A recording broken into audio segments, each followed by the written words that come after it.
Hello, everybody, and welcome to Tides of Death. How are my favorite players doing this week? I'm doing great, thanks. Yes, recovered from COVID. Congratulations. Yeah, I'm allowed out of the house in 2 days' time. Can't wait. Oh, nice. Wonderful. Yeah. Anything planned for your big return to society? Well, no. Are you even going to Fran's leave the going house? No, probably not. Fran's going away for the weekend, so I've got the house to myself, so I'll probably just sit off and do nothing. Maybe play Nice. Twilight Imperium for Mm. 10 hours. Nice. Sounds like a good time.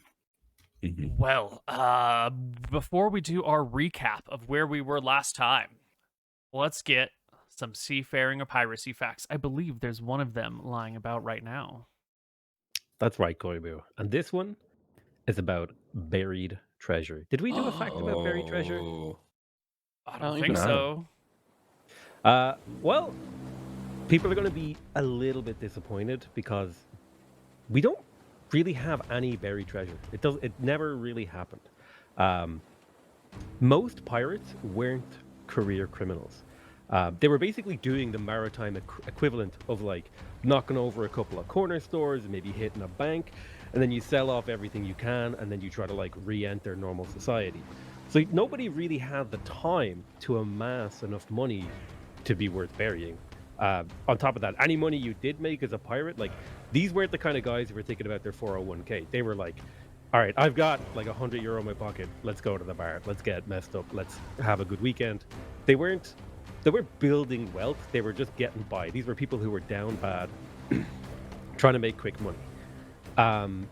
So like if you were the average crewman after you like served your 1 or 2 years, which was like the average time a person would be a pirate, you might only walk away with like a few months of wages saved up when you get off the boat. So you weren't really burying treasure. Now, some of the bigger captains and stuff like that who were in the game for a long time, they made a lot of money, and maybe they had like a shipwreck somewhere with money on it, or there might be some money out there, but not very often because just as fast as the money was coming in, it was going out. The origins of the buried treasure thing started with a drama about William Kidd called like The Wizard of the Sea or something in like the early 1800s, I think it was. Basically, it captivated audience, and they all became enamored with the idea of finding his shipwreck in the Hudson River, I think it was. It was supposed to be laden with gold and treasure. And then there was like another late 1800 book by Robert Louis Stevenson, Treasure Island, that massively popularized the idea of buried treasure, and that has been fixed in the social consciousness ever since. Oh. Really disappointing. But it's a great fact. Is it possible that these bigger people might also like knock off a ship and then like hide the treasure for a while for the heat to calm down and then go back and pick it up and sell it again? Like, aren't there objectives to burying treasure that aren't just 401k oriented? Yeah, probably. I mean, it could happen, and I think, you know, in the context of maybe a fantasy world, people will do anything for any motivation. Yeah. I've got a counter fact, though. Go ahead and take 6 percentage points, the extra percentage point because it's, you know, treasure. So. Yeah, counter fact, though. Didn't, what was his name there? Pablo Escobar. Didn't he bury like millions of dollars all over Colombia in the ground? So, you know, that's buried treasure. So, Potato said it hadn't happened in the history of the world, but he's lied to you. Well, I didn't mean it hadn't happened. It just wasn't super, like, it wasn't as common as people think. Mm-hmm. And Pablo Escobar's not a pirate. He is a pharmaceutical rep. Ask the FBI. All right. Where did we leave off with our party? You did a lot of killing last week, right? Who'd you kill? Butter Some important people. Yeah. And got then obliterated by Nilrum's blast, and then I think, did we hunt? Or was that it? We just finished the battle? Captain Winters himself personally killed Father Hubert, what was probably a paladin, a high-level wizard, and a cleric. Personally killed them all, whilst Archie was scared for his life. Sale was frozen solid with terror. Magical. And Nilrum was just running around, you know, playing with his wand. I like how you told that story in character. That's very Yeah. Archie, at the very end of the last episode, something happened to you. You had a conversation. What was that? Yeah, so after Archie was under the effects of the fear spell, which he he didn't realize he was, he thought he got scared, and he thought he ran away from his crew and left them behind in danger. And there's nothing more that would bring more shame to Archie than to leave his crew behind for his own selfish reasons. So he was struggling with that a lot, and he remembered the pendant that Sail gave him. That was like a little artifact to Rohi. He remembered all the cool shit that Rohi was doing for Sail. So we went out into the sea, and he asked for Rohi, and he asked if he could give him strength. And something weird happened down there. There was a squid swimming in his mouth. He was breathing underwater for a while, and it seems like he made some sort of pact with Rohi. Mm-hmm. Kind of crawled inside your mouth and down into your gullet, and you sort of inhabited you. Yeah. Well, sometime during this week of downtime, you're not going to see this, but one of your companions, at some point when Archie has his shirt off, will notice on your back, between your shoulder blades, there is a purple marking, sort of like a faint purple tattoo that is in position between your shoulder blade. Looks pretty harmless. It looks something like that, just like a small cluster of circles around a very large misshapen mass, or I shouldn't say very large, but a larger misshapen mass. Yeah. Have we seen this ever before, like on sale or anything, or no? No, you haven't seen this marking on anyone before. But then again, you haven't really looked for it. If you had seen this somewhere, you probably would have just passed it off. It's never come up in an important way in the past. Got it. Well then, our party is going to be on the island for another week because why was that? We just got a few tasks we want to clean up, and I reckon we've got at least a week before the White Prince gets here with his reinforcements. Excellent. Well then, let's do those. All right, so we've cleaned up the stuff from the battle and made our way back to the keep, right, or the tower where we were staying. And that's that now. We're probably having some drinks, celebrating. We've probably raided the cellars of the tower and of that house we were in. We've got some wine, we've got some rum, we're drinking. And, we're all celebrating a heroic victory. And I'll say, all right, well, I reckon we can lie around here for about another week before we should get the ship and get out, because we don't want to be here when the White Prince turns up. So I was thinking what we can do with our time while we're here. I'm going to find someone to put in charge of the town in our absence and see if we can't come up with a reason so they can avoid getting slaughtered by the White Prince once he arrives. Nelrim, I'm not sure what you're going to do. You've got that wizard spellbook. Can you do something with that? Yeah, Norm will just sit in the tower and read magic the wizard spellbook as many times as he can. Archie and Sail. The shipwreck, the ship that we sunk. There's got to be gold on there. I saw the knight take off his breastplate. Maybe find that as well. You guys can do some diving.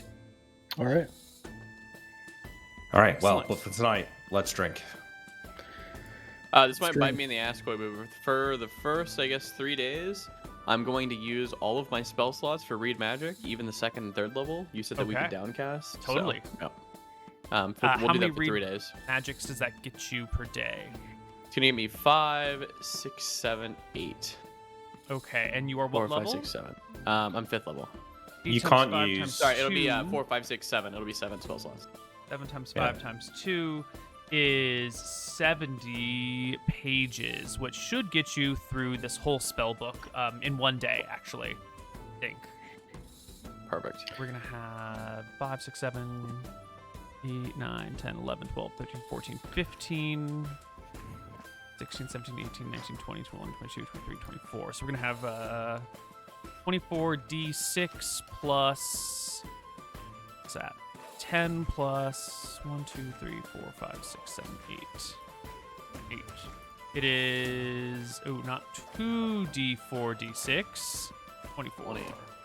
Ooh, actually, it's 96 pages. The spellbook is almost full, so it will take you 2 days to get through it. But I have given you access to it. It is called it's just called Hubert's Wizard in the journal area, and you'll see all the spell slots there, or all the spells in the book. I only have bio and info. Maybe I need to refresh. Ooh. Let me double check, make sure you have all the permissions you need. I gave it to Pokemon challenges and not MrMouton. I'm so sorry. There you go. Thank you. Yeah, all right. You have all of those. Then. Cool. Nick, you're at the tavern for a couple days with these folks, yeah? Yeah, I'd probably hang out at the tavern on my lordly throne. During the first night of drinking, it's also noticeable that Archie's like in a much better mood than he was before. Mm-hmm. And at some point during like when he's got a couple drinks in him, he'll walk over to the captain very seriously, and he'll put like his big arm on his shoulder, and he's like, "Captain, I just want you to know what happened out there. Me leaving you guys behind. It's never gonna happen again. I'll make sure of it. Okay." I believe you. It's never happened before. Never happen again. We all have a bad day sometimes, Archie. Don't worry about it. I'll give him a big drunken hug, and then I'll keep partying. Mm-hmm. And sail. This area used to be clearly like in the process of coming over under the White Prince's grips and doing a divine quest for, well, maybe not divine, but doing a quest for Rohi, whatever Rohi may be. You were here to sort of eliminate the White Prince's presence, and you've done that. How does that, is there anything else that you need to do to complete your task? I know, like, the clearly stated goal has been done, but is there any other proselytizing that you're going to do here, or are you going to, like, keep a low profile?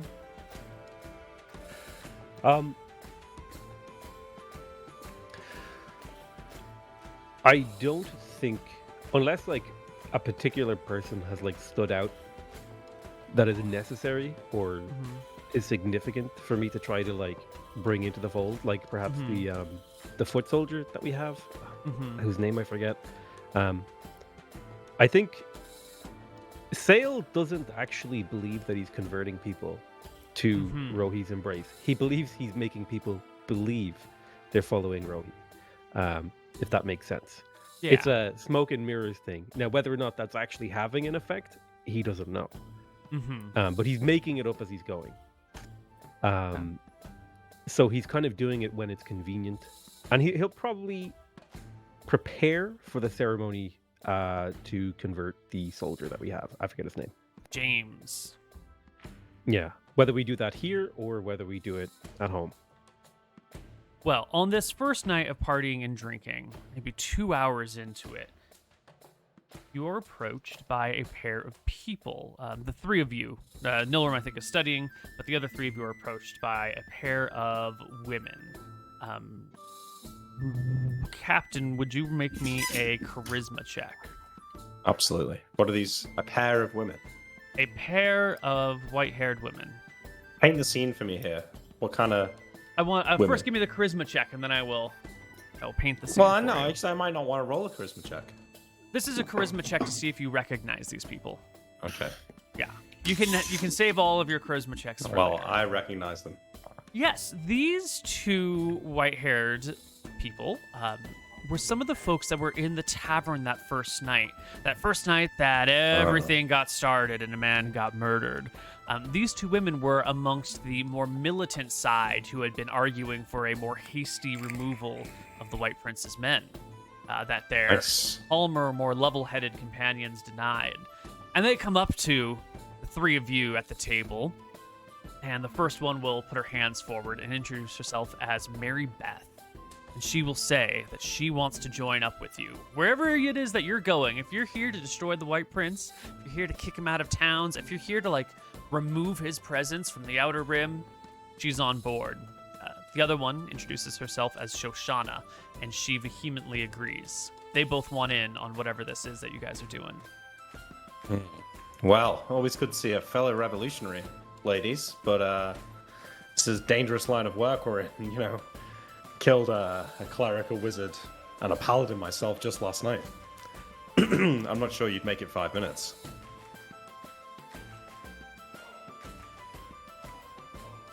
Can you fight? Or maybe you've got all the skills. And Let's there's see.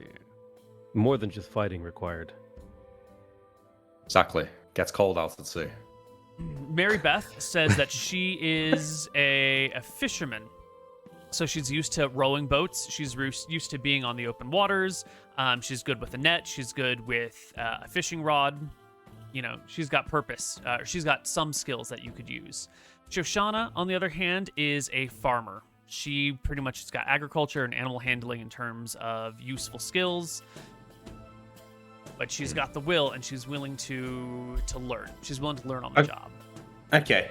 Answer me some questions. This isn't the reason I'm asking this that you might think. One, do they seem charismatic? And two, are they attractive? Let's see. Mary Beth has a charisma of 8. Shoshana has a charisma of 13. And their hotnesses... Mary Beth and Shoshana.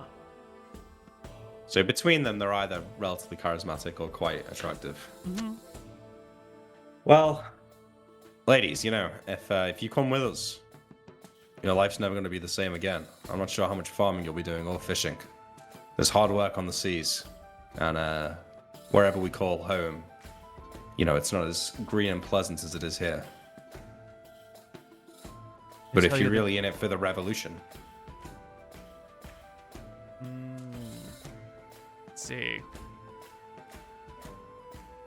Shoshana is in. She leans forward, slams her fist on the table, and says, I have had it with this. And it's nice to see somebody who's actually going around and making changes to the social order. This is a problem. White Prince is a mess. I'm in. Mary Beth is a little bit more level-headed, but after your sort of glowering, threatening, you know, this is going to be a hard life speech, she bobs her head a few times. You know, White Prince has done a lot of terrible things. We know some of them. We've seen some of them. I want to know what else has been out there.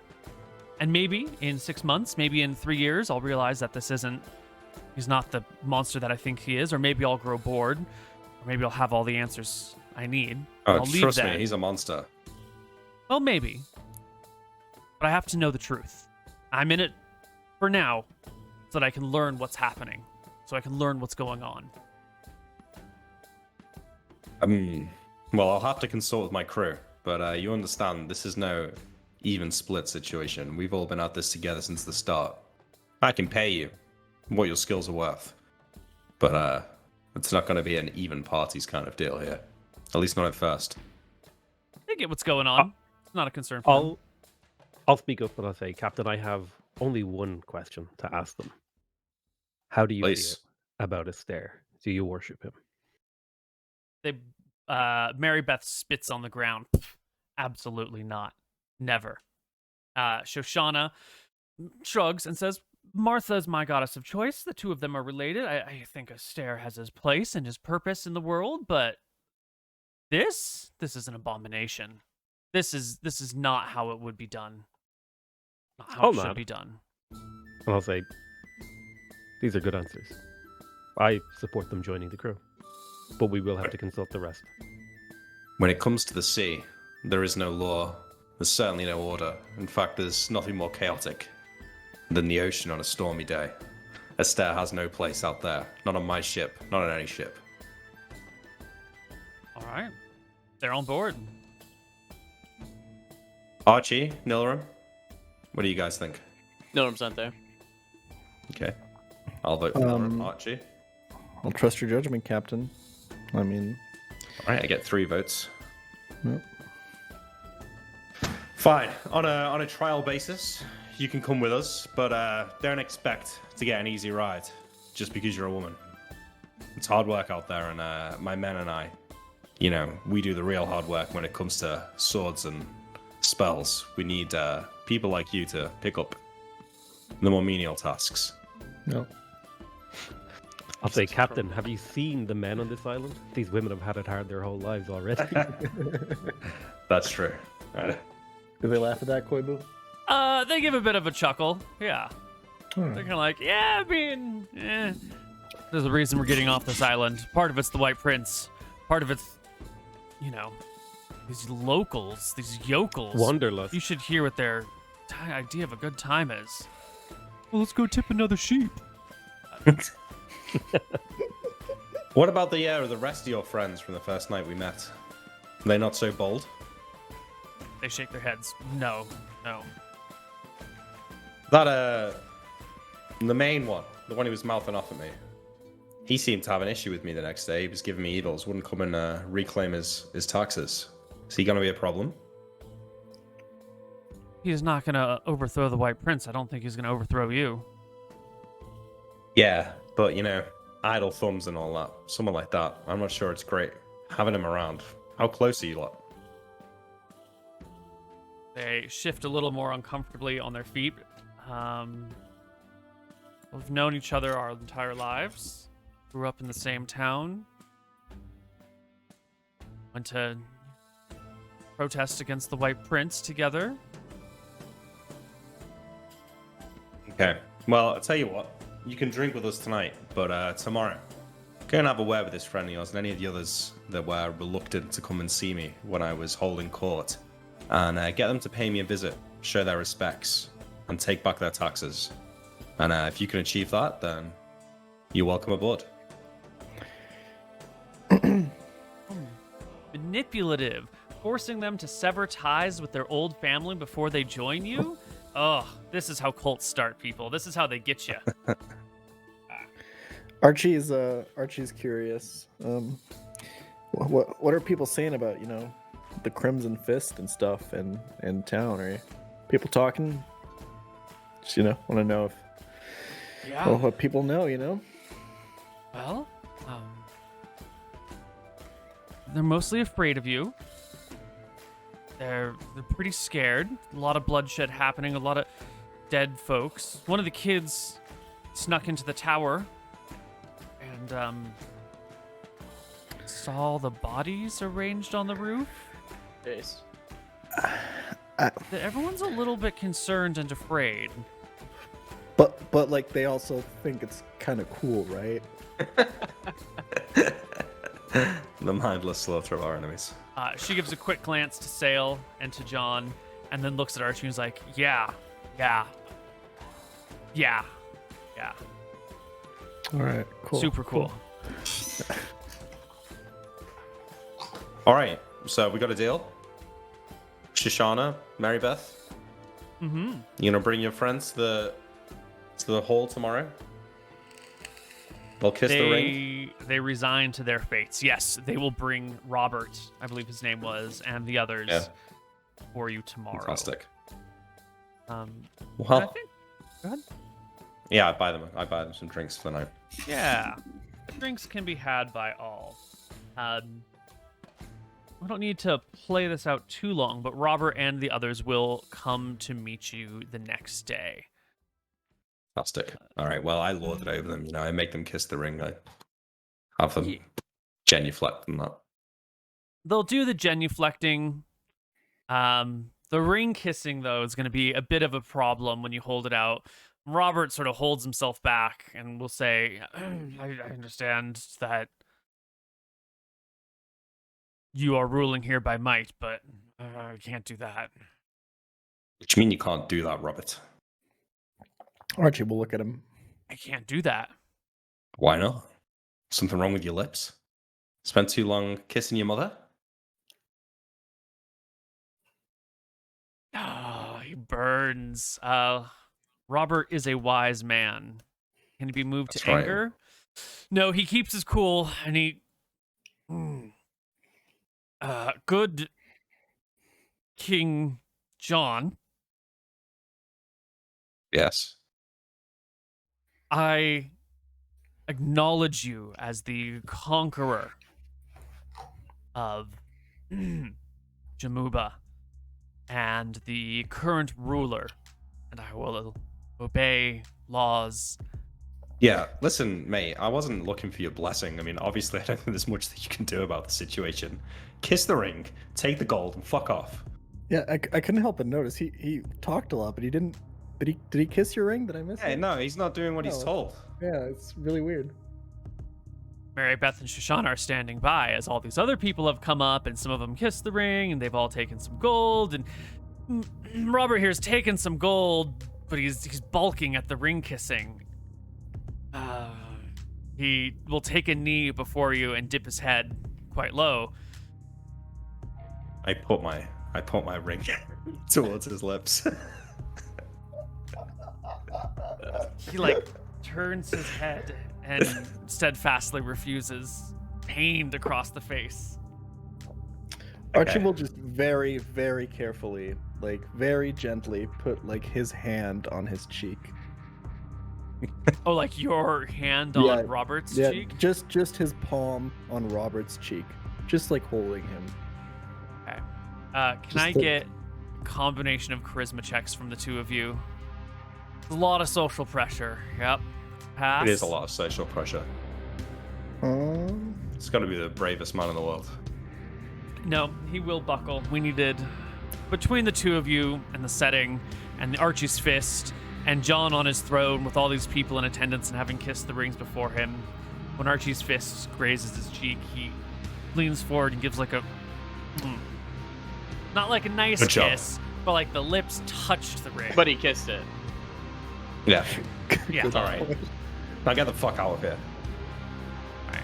They scamper and skedaddle. I give Mary Beth and Shoshana a nod. You can see they look visibly relieved. They were a little nervous for the moment. Robert and these other people are still their friends. They're getting ready to go, but they're still sort of attached to this group. That didn't come to bloodshed. Nilrim is gonna start learning Stinking Cloud and Color Spray whenever we get on the way. Great. Your ship is gonna probably be too uncomfortable of an area to actually learn the spells with the spray and the rocking and all the people and the mess. You're gonna need a quiet time, so you can learn that here. It's D2 days per spell level. I think you guys will be here for another week. Okay. Yeah, we've got a week. Yeah. 1d100. I want low. Which one is this? This is gonna be Color Spray. Okay. It's Nice. achieved. And this is Good Stinking spell. Cloud. That's failed, Oh. probably. And then 1d2. Yeah, D2 per spell level. And then 2d2 for Stinking Cloud. 2d2. Oh, your chance to learn was 85%. So close. Really? Oh Yeah. my god, that sucks. Well, 85 minus 15%. Oh. It's not Yeah. specialty, so. Yeah. Okay, 70. Great. So Alright. it'll take you 6 days. That to takes learn 6 days. spells. Yeah. You did get Color Spray and you failed Stinking Cloud, was it? That is right. It gives you maybe 1 day to try and make some colored sand. You can maybe find some rudimentary dye or something. Oh. Shouldn't the other wizard have colored sand on him? Yeah. He would have Yeah. had some colored sand in his pockets. You can buy more probably in the Midlands, maybe. How many castings do I get of that? 10. Oh, okay. Oh, it's all right.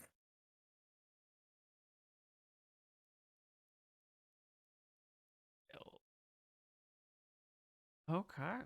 Anything else to do here for the week left in Bamumba? Me and Sale are going diving, right? Yep. I right. think. Yeah, I think I would give water breathing.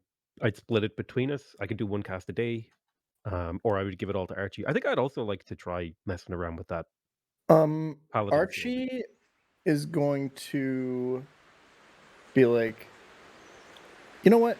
I feel like I've been working on my dive, I just want to try, it's good to keep your lungs in shape for when you fall off the ship or something.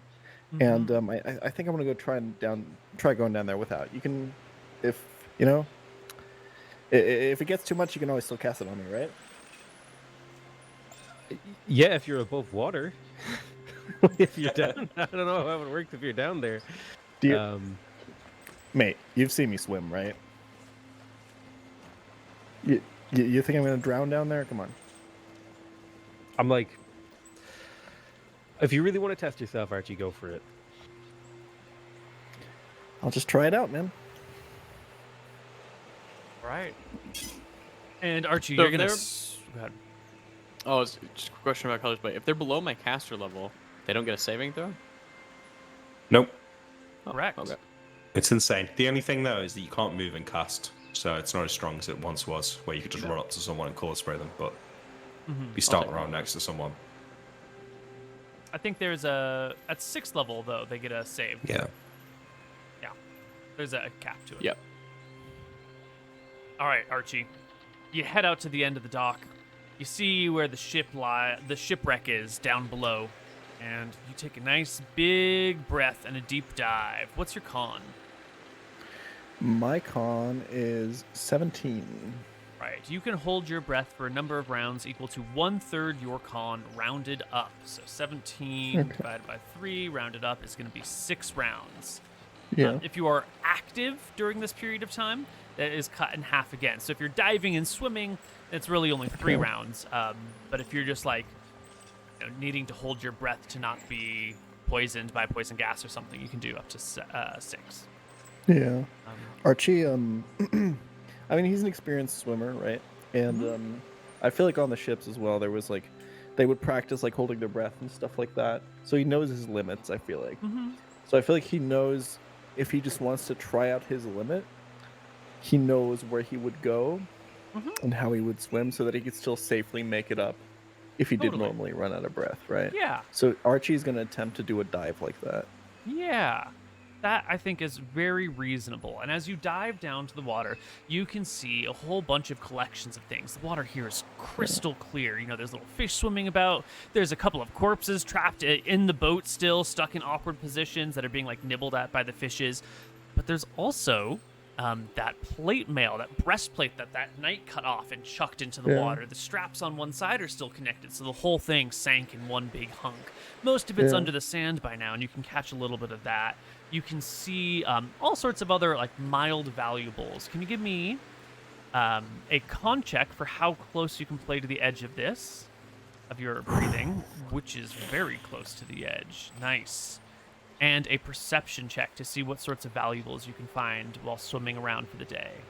Very nice. Okay.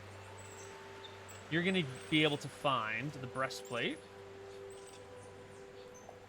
3 chests that look like they are within, reachable range and are still shut and locked. Some of the other ones have been flipped open already, and you can see that, this chest must have held food or something floatable that floated away by now, and this chest has some fittings and rivets in it, and that shit we don't care about. There are 3 potentially useful chests. Breastplate. There are some miscellaneous weapons down here, some swords and some shields. I feel like out of character, I'd obviously want to maybe grab the plate, but I feel like Archie wouldn't. I feel like the first thing Archie would look for would be whatever he feels like is most useful for the crew. And whatever John mentioned to him earlier. So if there's any weapons that look like we might use them, although they're probably all kind of mid, right? Yeah, they're normal swords and axes and stuff. They're nothing super fancy, but an axe is always a useful tool. An extra sword that you can have on base to train with or as a backup weapon is always nice. These things could be very useful in terms of the general supplies. And the chests, does Archie feel like he could actually get that up there? Because depending on the chest, it might be pretty heavy, right? Yeah, it's pretty heavy. If you're just naturally holding your breath, you can grab onto it and tug it a few feet before having to go back up. So it would take you hours to drag it to shore. Yeah. Okay.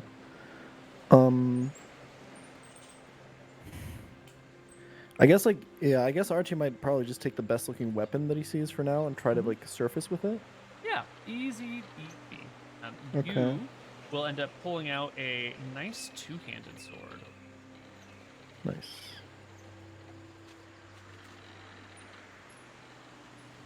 Yeah. Got a nice big square crossguard, maybe a 4.5-foot blade. A nice 1.5-foot area, maybe 2 feet for your hands to go onto. Nice big chunk of steel. And Archie obviously noticed that it seems like whatever the squid was doing did not give him just the ability to breathe in any way. Definitely not. So as he surfaces, I'm assuming that like Sail is still up there Mhm. with him, and they're just kind of swimming about. He's just gonna be like, I feel like I've tested my limits. I feel like I'm good. Do you wanna give me the water breathing? Yeah, sure. Alright. I will cast. I assume this is a new day, so I would have a chance to reset my spells. I will cast water breathing. I'm level 6. It's 1 hour per level, so we get 3 hours each to go down and haul stuff up. Because I guess Are we out here with like a little boat or something? You're just at the edge of the pier, looking down, Okay. swimming out a little Nilrum's bit. gonna quickly talk to Captain Winters and see if he's okay with us extending our stay for him to try and learn Dispel Magic, so we can get rid of the beacons.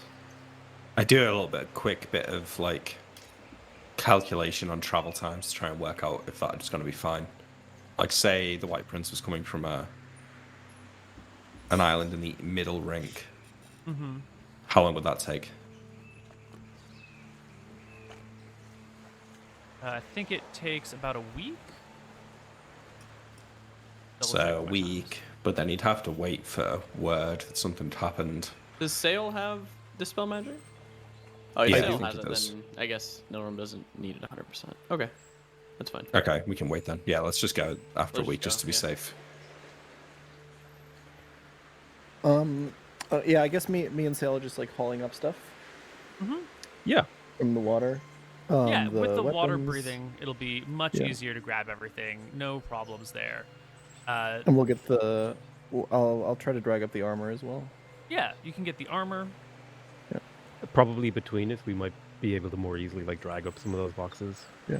Yeah, especially if the two of you are down there breathing together, the boxes are quite nice to lift. The outbound days from the Midlands, it would be out 15 days actually, Nick. Okay, great. So we can stay another week if you want. If you've got spell Nilrum research. will look over the spell list, and he probably has one spell he wants to try, so we'll stay another few days. Okay. Nilrum will try for web. Here's the D100. He wants low, obviously. And then You're here is lower? the 2D2. Nice. 2 days. Cool. Thank you.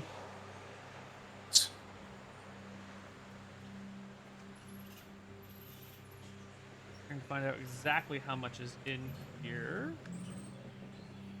Large wooden chest holds 100 pounds. We could actually do with the chests themselves. I assume we probably need space to keep our gold bucket base, so that's good enough on its own.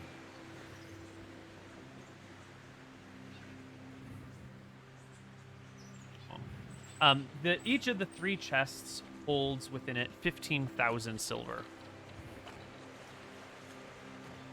So that's Nice. 45,000 in total. Yeah. They're wooden chests.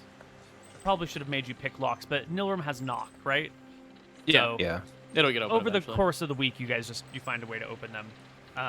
The keys to the chests are missing though, so you either have to just constantly be picking them or knocking them, or you'll have to like get a key made. Well, we can knock them open, but let me attempt to pick them as well. Yeah. What's the roll? Just Which one is regular just- pick locks. Nothing fancy. Okay, 2-6. Open locks. 1. Success. Success. Success. So you can pick them open at will now, but it is like a 10-minute process.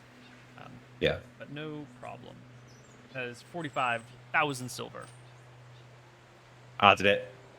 We're rich. And you have a Time to bronze retire. breastplate, which will need a leather worker to fix it, but there's a leather worker in town, and you can get it fixed here. What's it made of? It is Bronze. Bronze. Oh, iron. breastplate. Okay, bronze. Yeah, How much AC does that give? 5. 5.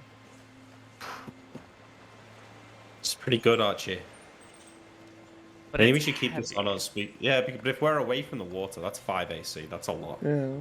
I mean, can also alpha. cut Yeah, I it. mean, you know what I really like. You know what I really like wearing armor. It restricts me and everything. I feel like I can't do my punches properly, but Again, I it will. guess. I mean, maybe I should wear it. I go down and up in fights. Yeah. How heavy is it, Neil? 25 pounds? 45? I get We could always give it to some of our new recruits. Keep 25. them alive. there's like penalties I get to my fighting style if I wear armor, right? I think so. Yeah. I think the Yeah. free block is if you don't wear armor, Yeah. and maybe there's a +2 to hit as well. What did you say it weighed, Neil? Sorry. 25. 25 pounds. So if I wear that, I'm really light encumbered. Unarmed Which and is unarmored, fine. you get the block. But you won't need a could- block if you have 5 more AC. Could I wear the armor without like interrupting spellcasting or fighting? Absolutely. Yep. Yeah. Yeah, All right. I think we keep it on as it could be useful. Yeah. Sail might be the most obvious choice, although you're around the Yeah. water a lot, so maybe not. I'm Like- the most likely to be able to cast water breathing on myself Yeah. before I drown. Like from a min maxing perspective, it's probably good for a lot of fights if Archie just wears armor. But I feel like from like a character perspective, I don't think he would do that. Yeah. Yeah. Well, plus, I mean, I don't think Archie's the one who's worried about getting killed, right? You've got Yeah. a lot of health, Yeah. and generally most people that you're fighting are down within 1 round anyway. So, Yeah. Sail makes sense. Archie Sure, crits it on doesn't- 16s now, right? Or is it 18s? 16s. On 16s, yeah. And it messes up my thief skills if I wear it. So most of the time, probably makes sense for Sail, but probably not if we're too near the water. Yeah, because I don't think. I mean, does water breathing have a verbal component? Yeah, somatic and verbal. So you might have Yes. 3. But you can't cast it underwater either. Is the thing. Yeah, I think the other thing is it takes a minute to put on and off armor. I'm pretty sure. Like More than that, probably. More yeah. than that. The guy Is it cut really? the straps when Yeah. the ship was going down. really, I thought I read that it's like a minute to put on or take off armor. I could be wrong. though. Depends on the armor, and with this being like plate, it's going to be longer. Because you've got to like get all the buckles into place and make sure it's tightened. If it's not fitted right, it's not going to work. And you need your padding underneath it too. Ooh, I would maybe talk to Nilrum then and say, maybe there's a way you could have this armor put itself on. So like you just like slap it to your chest and then like the buckles cinch themselves, or you could like tap it to make it fall off. I think Norm will tell you that's out of his depth right now, but that's a good idea. Mr. Moon, that last spell you learned, the one that only took you 2 days, what was that? That was web.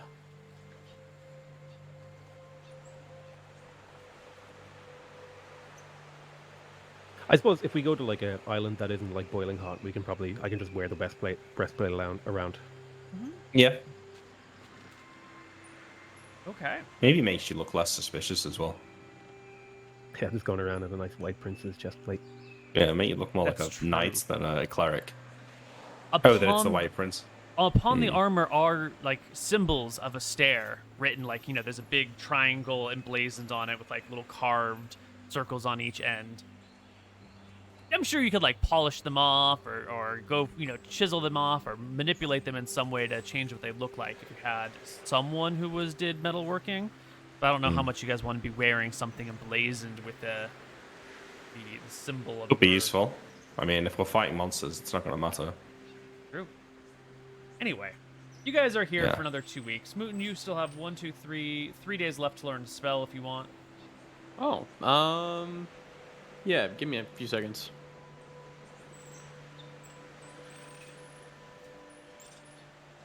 Have I not learned spider climb yet? No, I got that shit. Never mind. I also got the holy symbol. Let's talk about the sword, because all right, one night I've got the 2 holy symbols and the sword and the breastplate on a table, Mm-hmm. and I'll say to Nilrum and mainly Nilrum, but also Sail. So, what do we think the chances that one of those locating spells is on maybe all of these items? Probably high. So, Spend the really, day- not sure we can take these back to the base as they are. I'll look to Uh, sail. You have dispel magic, right? You used it before. Yeah, I can try dispelling the beacon. Maybe that'll work. At the very least, it might disable it for a whole day, and it won't be tracked. If it's a Can you tell if it's gone? I would probably need to dispel it and then wait some time to be able to tell to All right, see if it's well, permanently dispelled. we've got some time here. I don't think we can go back to the base unless we're certain that there's none of these, you want to call them beacons? Unless there's any beacons on these items, we can't take them back. So let's work on getting rid of them, yeah? Yeah, although my powers are stretched because I'm also working with Archie on retrieving loot from the boat, so it'll have to be an either or deal. Right. I'm hearing excuses, Sale. Got to get rid of these beacons. Captain, you know what? You're asking too much. You need to calm down. Fair enough, fair A enough. good Well, leader knows the limits of the crew. you can only be diving for a day or two, right? You should have time. Listen, I got other things. I'm a busy man, okay? I got things to do. Archie can be diving all day. He doesn't care. He enjoys being out in the water. It's that the same spell that would dispel the beacon is like the same spell slot as the water breathing. Mm-hmm. Yeah, I'd have to be one level higher to get another 4th level, I think. Third level, right? 3rd level. Okay. Next level, I do get a 4th level, though. That's exciting. Wait, you level 6? I'm about to be 7, yeah. You're about to be 7? I'm like halfway. Damn. He's been farming the pirate facts, dude. Mm-hmm. This motherfucker really has, hasn't he? Yeah, he's level 10 soon. Okay. Well, I don't have anything else that I want to do. Other than... Wait, I do actually, but do all the stuff I'm going to have a think. I think Norm's gonna learn Seal Portal. So, Okay. do 100. Can think of a Good. campaign that could have used that spell. 2d4? 2d3? 2d2? It's a 3rd level spell. 3d2. 3d2. Oh, so 3d2. 4 extra And- days. And for those who have never heard of Seal Portal, tell us a little bit about it. The spell works like an abjuration hold portal spell, except that it also creates a barrier of force across the portal that keeps out small creatures, liquids, and gases. So I was basically thinking we could use this to maybe seal something if our ship accidentally breaks. Like seal something airtight. Yep. So you could make really like completely airtight objects with this spell for how long? What's the duration? It's gonna be duration is special. Ooh. The door will hold forever, but have a faint odor of animal fat it was sealed with. Boom. It's a permanent spell? Yeah, but it's good. God, a wizard with the wrong mindset could just pull off the worst pranks in the universe. Ah, True. right. Because this seal portal doesn't hold things shut like a hold portal spell. It just makes it sort of non-permeable for small creatures or gases or liquids. Just sort of a boundary against other stuff. So permanent duration. Nice. A D&D campaign where like every player is a wizard and their goal is just to prank as many people as possible.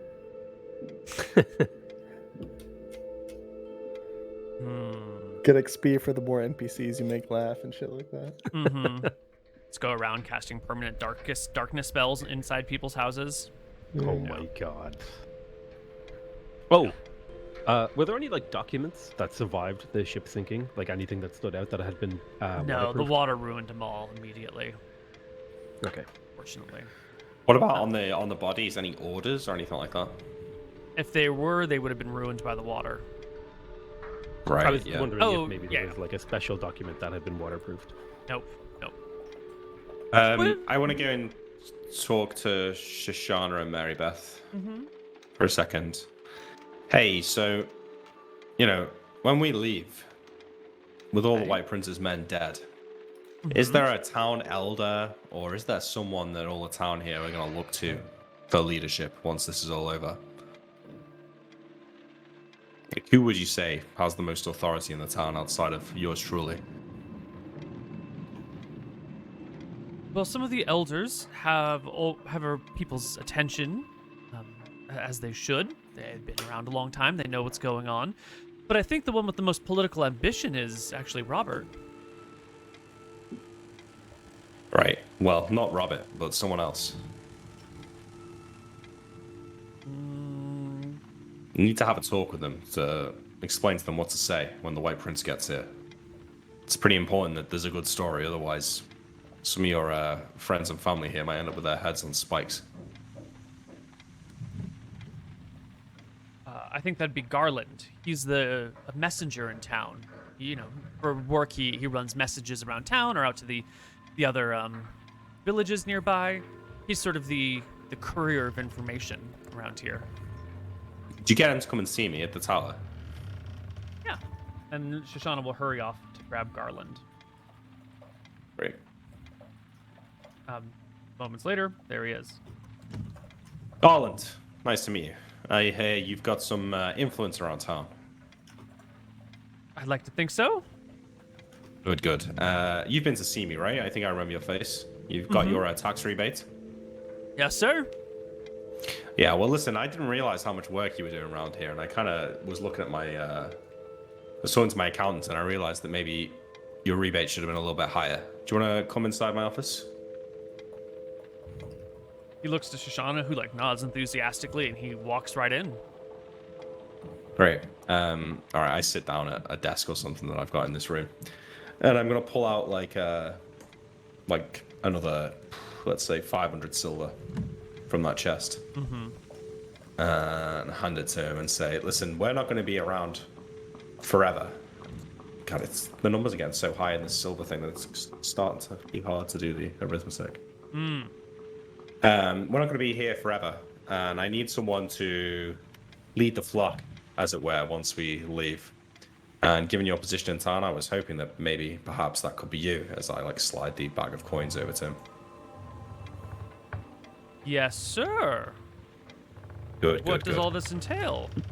Well, nothing really. Just that, as you can imagine, once word of what happened to Father Hubert and his entourage gets out, the White Prince is going to be here asking some questions. Maybe not personally, but someone, with a bit more... exactly, right. And I want to avoid my new subjects here being executed by the tyrant. So we need to speak together and come up with a good story as to what happened. Maybe you chased us out of town, but the number one thing is you need to go around the town after we leave and make sure that if the White Prince shows up, that everyone's hiding their gold. We need to say that we took the taxes, right? All of them. We didn't give them back. If they find out that you guys are all hoarding the gold, best case scenario, they want the gold back. Worst case, they want interest.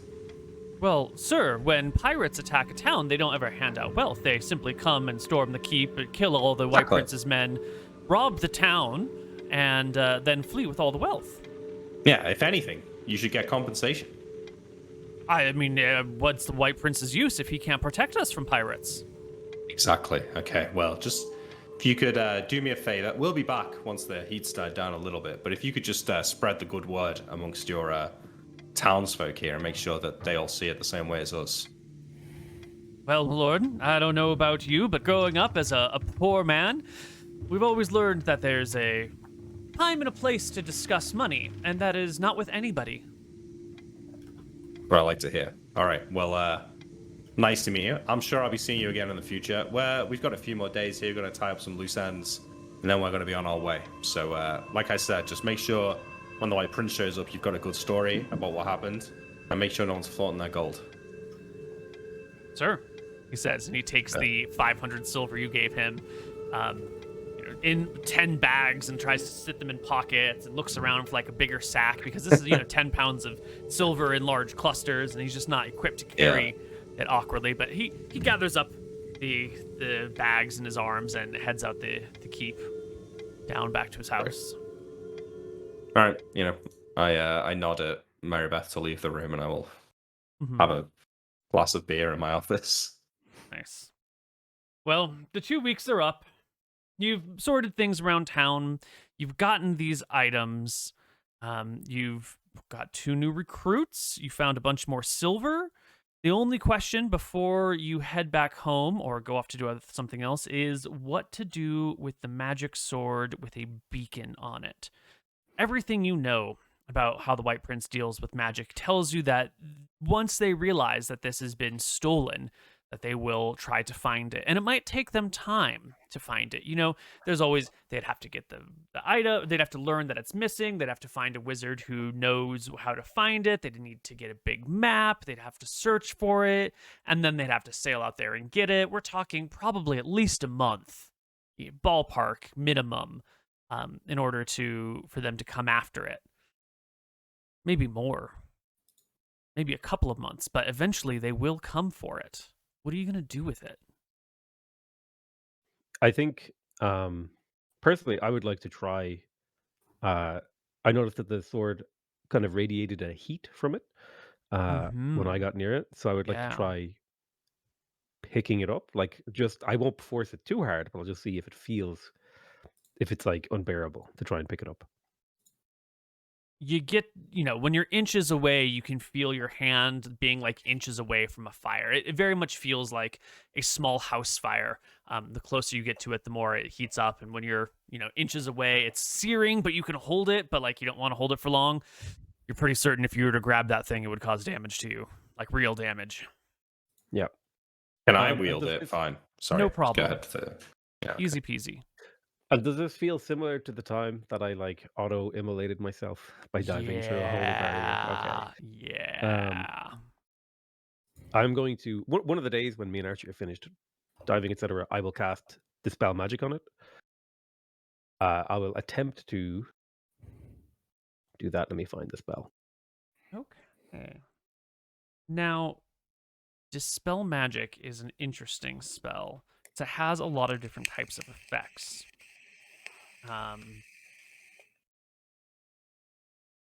If you... Wait, this is something everyone is okay with me doing, is attempting this Dispel Magic? Okay. Yep. Yeah, I think so, yeah. So firstly, Dispel Magic removes spells and spell-like effects from creatures or objects. So if something were temporarily cast on this, like if there was a temporary light spell on it, you could dispel the light spell from the sword. Second, it disrupts the casting or use of these in the area at the instant it's cast. So if someone is casting a spell and you cast a spell magic at them, it breaks their spell. Or if someone is like in the middle of using a wand and you hit them with the dispel magic, the wand's charge is fizzled for that round. Kind of a quick question. Let's say I caught another cleeric casting Call Lightning. Could I interrupt it with this and ruin the spell? Yes, because it takes them 10 minutes to cast. You could blow it that way. Third, it destroys potions.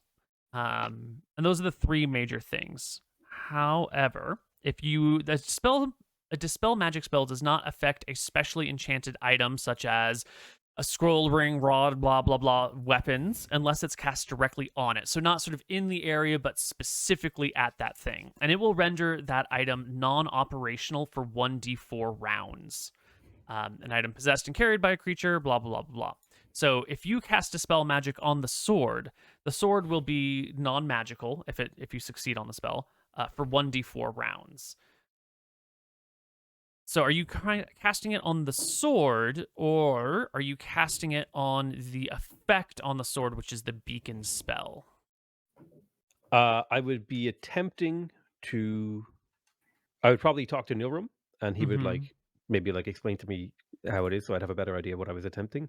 I'd be trying to get the beacon spell to essentially wear up faster, because I believe, I don't know if I know this in character, but it's like a month-long spell or something.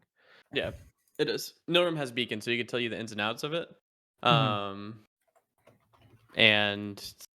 Koibu should be able to tell you the exact way it should actually be cast. Yeah. So beacon, the beacon spell that you guys are familiar with has a duration in like a number of weeks per level of the caster. So if it's a 5th level caster, it's 5 weeks. If it's a 10th level caster, it's 10 weeks. So if you want to target just that spell, you can clear all the other magic out from the area and just area cast Dispel Magic, and that should remove the effect from the sword. Yeah, I'll do that. Okay, you are going to have to make an opposed die roll between you and the original caster of the beacon spell. You're going to roll a 1d20 plus your level minus their level, and you want an 11 or higher. So d20 for you, plus you said you're level 6? Yep. Right, and then minus the spell level of the caster, which is 15. Jesus. And you want an 11 or higher. So it's impossible, right? 20 would do Oh, it. no. Oh, it's 20. Fuck. Yeah. You cast a spell magic on this, and there's sort of like a flicker of light and a little bit of static in the air, but nothing happens. Nothing obvious goes down. And when you go to cast a detect magic spell to see if it's still beaconed, it most certainly is still beaconed. I'll explain this to the party, especially Nilram. I'll say, I feel like I had a really good attempt at this, but if I'm going to do this, it'll take me days, if not weeks, to actually hit it. So we need to find like an alternate way to transport this safely, or just get rid of it. Wait, so what are you saying? That the wizard who cast this spell is He's infinitely more powerful? He's just stronger. Well, I'm not entirely sure how it works exactly, but whoever cast the spell is more powerful than me and maybe stronger than I can overcome. Because I feel turn like to Archie and say, "Did we not just watch Sail? You call forth lightning from the sky and sink an entire ship, and you're telling me I think I remember seeing that. Yeah. And you're telling me that whoever cast this spell is so powerful that it might take you weeks or even months to remove a single enchantment." I mean, I can keep trying for the next few days. Well, it's making me very worried about the people we're messing with here, and all the more reason to succeed, if you ask me. Is there nothing else we can do that maybe disrupt the... I don't know, is there some way we can hide this thing? If we go back to base, we have lead-lined rooms and silver-lined rooms that should disrupt any location of it, but it will go off the map as soon as we go to our base. So it could be, if they were looking at the exact moment, indication. It'd have to be looking at the exact moment, though. Correct. Well, we're kind of stuck between a rock and a hard place. We can't stay here too much longer, because this is clearly the first place they're going to search. So, Sail, I suggest maybe you keep trying until we have to leave. And then other than that, we pray to that friend of yours and hope that the White Prince isn't checking in on us at the right moment. There might be something else we can try. Well, yes. I'll give like a little smile. It's like, maybe we could gift it to the drowned one, and he might take satisfaction that a artifact of a stair has been destroyed or taken away from the world. You think a sword like that's worth a soul? I have no idea, but I'm willing to try anything. Well, none of us here use an arming sword, so I suppose it's not the worst thing in the world. If we can trade it for something good, like my soul, for example. Okay. I look around at the group. What do you guys think? I think it's fine to sacrifice it. Archie, you've got no designs on this sword? Pretty attached to my soul and my fists. Not really seeing a sword in them. Sail, I've been seeing you wince when that thing's near you. Nilram, can you pick that up? No one will try and pick it up. Yeah, it's not a problem. It's funny, isn't it? Because I doubt there's a more evil fuck on this whole planet than Nilram over there. There I really will give isn't. you a wide smile. I'm not sure, but whenever I get close to it, it feels like my skin is blistering and boiling. And, All right, well, I tell you what. Whenever you're going to go and do this thing, you're going to need the sword, right? You can't carry it. I'll take it down for you, and, I'll be there. It's maybe important that I show willing in this. Yeah, well, we'll do it. Nilram is, I guess, like, sorry, you can finish and then I'll do something. During this we'll exchange, go whenever you're ready, Captain. During this exchange here, at some point, Sail's reaching out, making the motion of like when I get near it, it gets hot. And Archie happens to be nearby. And you notice that, Archie, you kind of feel like there's an unusual warmth in this room too. And as you move your hand in the direction of the sword, you too feel like a heat rolling off of it. Oh. I'm rolling a perception check, or is it not? Does he not flinch from it or not? I mean, I think he's interacting with it. You might notice if you can succeed on a perception check. I think I'll try to pick it up, and I'm assuming it would make me drop it. It's hot. It'll burn you if you touch it. Yeah, I'll try to touch it and immediately flinch back. Mm-hmm. Okay, so what's that about? His heart's pure as fucking gold. So how's that work? I like turn to Archie and be like, "Wait, take off your pendant, Archie. I'll take off the pendant, put it on the table. Can you try now?" I'll touch it again. Still Can I hot. touch it? Fuck. Wait, so it's not the Archie. I understand why it might burn me, because, I was forced into a pact with some, I don't even know what he is, but like, you're just a guy who punches things. He's a lot more than that. Maybe I punched I him mean- too well. Maybe the sword just hates people that can punch really well. Or It's maybe jealous. it's cool In a that- divine sense, he punches things. He's not like pledged to a god. Or maybe it just burns people that are jacked. Am I right? True. Flex my knuckles. Flex. All right, Maybe we should get rid of this thing. It's kind of making me feel uncomfortable. How long until it starts burning me? Well, maybe if you finally put on some muscle, Captain. I don't need muscle. You try climbing up walls with muscles like yours, Archie. Sneaking in through ladies' windows at night. I'll make sure to catch you when you inevitably fall off again. So what's the plan? Are we going to attempt to seal it in some kind of box to bring it back to the base and put it in a lead room until we can deal with it later, or are we going to offer it as a victory over the White Prince to the Let's drowned go and give it to the drowned one. I say we get rid of this thing. Let's go now, in fact. I will Nilor will probably cautiously excuse pick up the himself sword. from this activity, saying that he's gonna keep studying his spellbook so we can get out of here quickly as possible. Okay. Yeah, I mean, I suppose we are waiting for you, aren't we? So you're probably like spending all day doing this. All right, so I pick up the sword. Archie, you're welcome to come too if you want. Yeah, I'll tag along. I guess we march down to the coast. So, Sal, how is this act going to work? Well, you see, Captain, I just like have this instinct for this kind of thing. You're going to make sure that it's the sword he's getting, right? Just because I'm holding it doesn't mean that he gets me as well. Listen, just maybe drop it and run when I say it. Okay. All right.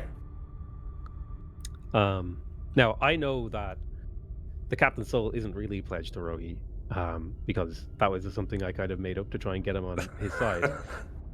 So, I'll get the Captain. I'll say, John, just drop it at the shoreline there and back up, and I'll see if he'll take it.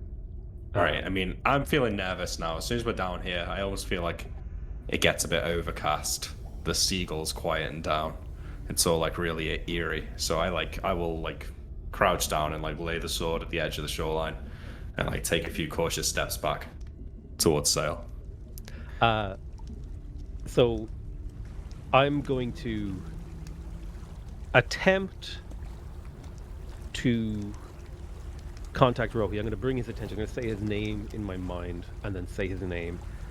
And essentially I'm trying to communicate to him that this is an artifact of the White Prince that gives him power and strength in the world, and I'm asking him if this is a worthy sacrifice for him to destroy or take away from him, and in return, in the future, for me giving up what is an item of power and taking power away from the White Prince, maybe some other boon will come to me. But like, as far as John knows, I'm praying for his soul. Yeah. Right. Okay. Make me a wisdom check here. Wisdom willpower. 30. Oh, nice roll. Yeah, good roll. You put the sword in the water. You call out to Rohi in your mind and in your voice. And the dark tentacles from the water, after a little while, appear, wrap themselves around the hilt of the sword, and drag it back. And you can hear in the crashing of the waves, the waves crash in such a way that you interpret it as a bit of speech, a bit of a voice coming from the sea in the sounds of the sea itself. That tells you the time will come. No, one day when you need it, you will receive a blessing in return for this gift. Do I hear that as well? No, it's in Nope. Sail's head. As the sword gets dragged away, I will frantically reach into a pocket of my jacket and pull out the 2 holy symbols of a stair and throw them towards the water. Real quick, do I hear it? You do not hear it either. No. Okay. I throw the 2 holy symbols away as well. Okay. They land in the water, sink to the sands, are gripped by the receding tendrils, and disappear beneath the blackened waves on this dark night, or dark evening. The party was cool with Nilrim doing some light torture on the person who betrayed him, right? Gotta do what you gotta do, mate. Okay, so Nilrim would have probably had the lady up there for the whole week without like feeding her or whatever and drinking, and she'll just be standing probably chained in the middle of the Pono symbol. Oh. And I think today while you guys are doing your whole thing, Nilrim is gonna go and execute her to Ponos and maybe try to speak with him. The way you brought that up was so funny. I'm sorry. I just want to make sure the party was cool with some light torture, you know? Just a little bit. Just some starvation. And yeah. I had a fun question on torture. Could I have like the inverse of my water breathing? Make someone feel like they're drowning. They're actually fine, but they feel like they're drowning. Ooh, a suffocation spell? Like they're fine, but it's like the feeling. You just like it's like anxiety. Like waterboarding. Yeah. Exactly. It's just a torture spell. It could be. Ooh, yeah, we could make something like that happen. That is cool. Let me work on it, and I'll get you some details.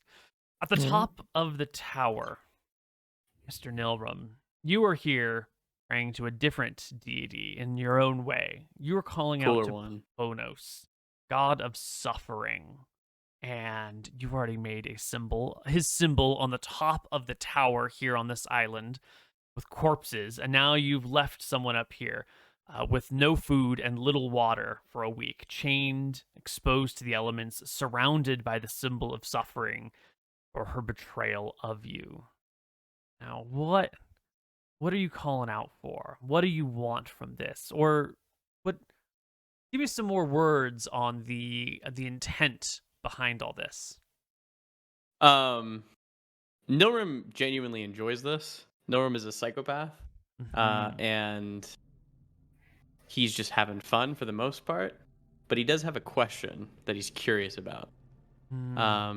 So if Ponos feels like he's done enough, he just has a question, and if Ponos will answer it, great.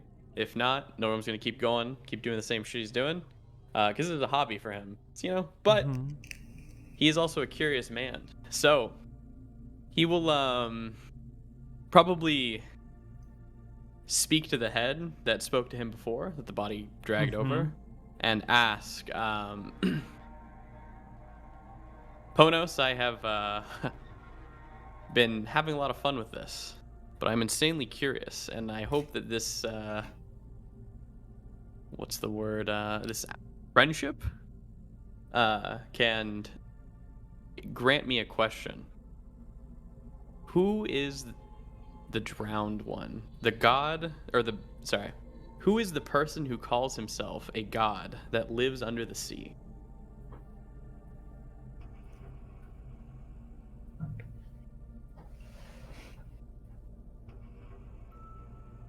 That is your phrasing of it?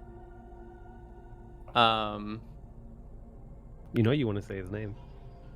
No, he's not going to say his name because it didn't work out well.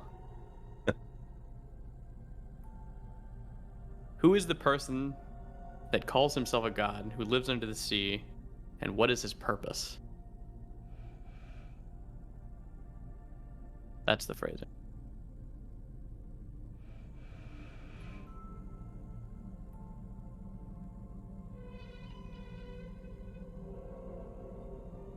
And we're going to go to our first break right here. We're a little over our break time. We'll come back on the other side. More Tides of Death. Hello, everybody, and welcome back to Tides of Death. Atop the tower, surrounded by the corpses, with the woman before you, the traitor, who pledged to your side and then fled when the going got tough. You call out this question to Ponos, god of suffering. Is this before, during, or after you have slain the woman?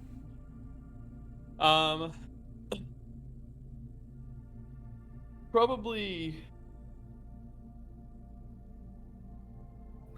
before.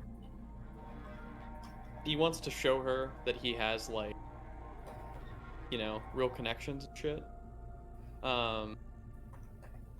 And then if nothing comes, then he'll probably ask it again, slaying the woman. You ask the question, nothing happens. How do you kill her? Nilrim will, I don't know, whatever the most vile way he can think of. Probably literally just torture too much, like torture to death. So not like Skinner. a nice like slit to the throat. It would probably be like A pain slow, torture, murderous nonstop, killing until yeah. she just passes. She, not with the intent of killing, but like something that she will die from Yeah. the effort of. Yeah. When she perishes, and when you realize that she's gone, you go and check her and try and wake her up and splash some water on her face. And you take a moment to sit back and sort of enjoy your work, Mr. Psychopath. Her head sort of like cranes to the side and flips up, and her voice will speak to you. Your question was, who is this self-styled god under the sea? And the answer is... And what is his purpose? Telemachy. Illinorum dragon, hums the snapped head and voice. Oh, shit. Does that mean anything? You have not heard this name. Linorum dragon is, again, a term you're not particularly familiar with. Some sort of dragon. Interesting. And then the Okay. head falls back, the crack on the stone floor. Normal will take a knee and say, "Thank you, my Lord Ponos."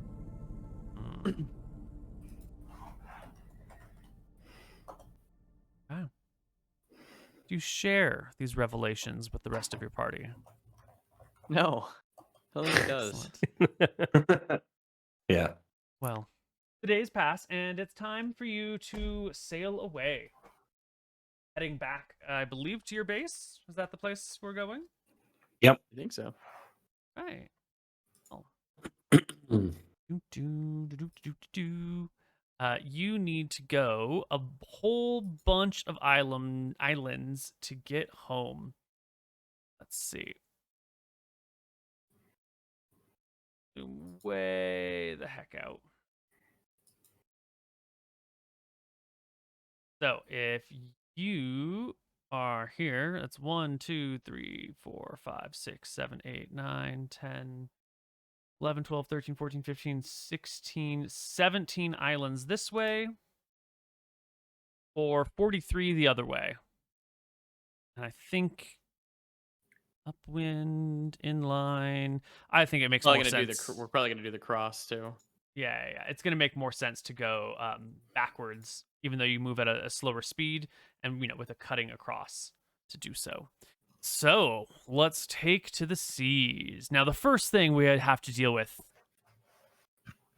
is the drums. You pull out the drums, you get in the boats, your two new crew members are here, and as soon as Archie starts hitting those drums and the two crew members are like looking at this boat and just the few of you and the sails and the oars and kind of like, how are we going to go anywhere? As soon as you start pounding those drums and the ghostly rowers pop into view, your two new companions startle and they look around, terrified at first. These ghosts are appearing out of nowhere. Now, Give them a smack. we've glossed over this before, but this has been the reaction of pretty much everybody who has hopped on your boat to see the ghostly figures. And this time, we're going to take a moment and actually, see how you tell people about this. What goes on? Don't forget, there's also the one soldier that didn't betray us here as well. Oh, that's true. Yes, James and Mary Beth and Shoshana. Sean. Yeah. Yeah, they look about as the sails as the oars stick into the water and start rowing themselves, and ghostly figures appear. James takes his spear, and turns around ready to strike at something. The other two pick up whatever is nearby, maybe a belaying pin, maybe a coil of rope with a heavy thing attached to it. And then they look at you, Archie. They look at you. What is this? Is this the power of the Crimson Fists? What is this? Archie is very focused on Drummond right now, but he'll give them a quick nod and a smile. Don't panic, ladies. It's just a taste of our power. We'd heard the White Prince has ships that power themselves. Is this Now he's got that? one less. It is. This ship is Feelings. Archie powered. They go up and kind of reach out to touch one of the ghostly rowers. Does anyone do anything about it? Yeah, I say careful. They've got a nasty bite. They pull their hands back and watch, sticking to the middle of the ship where they won't get in the way of the rowers, and kind of walk up and down, staring at them, getting really close and then backing off. Archie will start singing a sea shanty in the rhythm of the drum. Nice. They sing too, right? Yes, their voices sort of come together in a slow, methodical, quiet at first and then rising tone. Kind of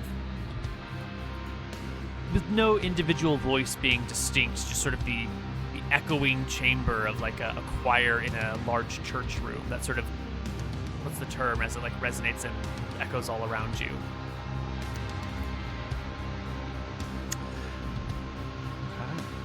Resonance. Out, maybe, yeah, that might just be resonance. Out to sea we go, and back towards home. This music is maybe a little bit intense. Here we go. Much better. Let's take a look at our encounter table. Mr. Navigator, Quest fish again. I need you to give me a nice big old navigation check. 30. Excellent. You're going to be in just the right place at just the right time.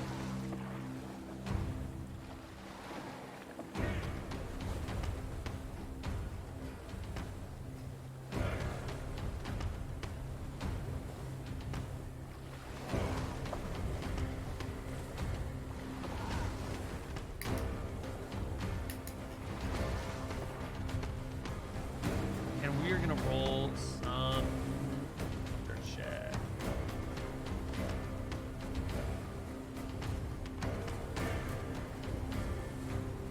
Give us the fish again. No one's gonna ask for a level. Yeah, I want the fish. Ah, here it is.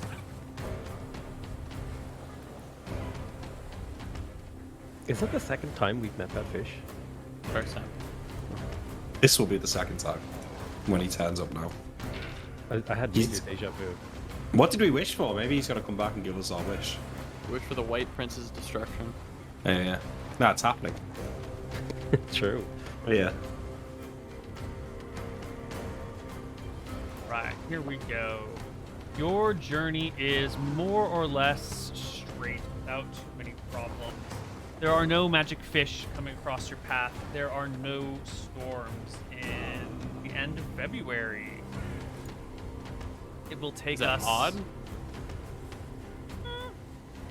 You know, if there is going to be a storm, it's around that time of year. you did pass through one on your way out here, there's probably one just around the corner. But for the duration of your journey, you are not going to have any problem. Nice. And now that since we're sailing against the current, someone's going to need to be drumming every day, all day. That's the only way. Are any of the new girls able to drum? Have they got high seamanship, is it? One of them has a boating proficiency, but neither of them have seamanship proficiencies. It's going to be up to you all to get you there, and then I think you'll have to then train. Sail's the next best person, I think, right? Mm-hmm. Yeah, if Archie gets tired, I can help him out. Do you want me to do a check? No, we don't need, you guys all have good enough seamanship, and the checks really only need to come in to get it going. So, we're talking about losing 5 minutes every time, at most, every time that someone ships. So we don't need to worry about that right now. But it will take us 8 days to get back. 1, 2, 8. And it is late on the 6th of March, late in the evening. Well, wait, are we going straight back, or on the way, did we see any ships? Because I think we might, if there's anything on the way. Yeah, we might as well. Pillage, if there is. No, when you cut across the midsection like that, actually, you cut across the midsection, it's going to take less than 7 days. Only going to take 5 days.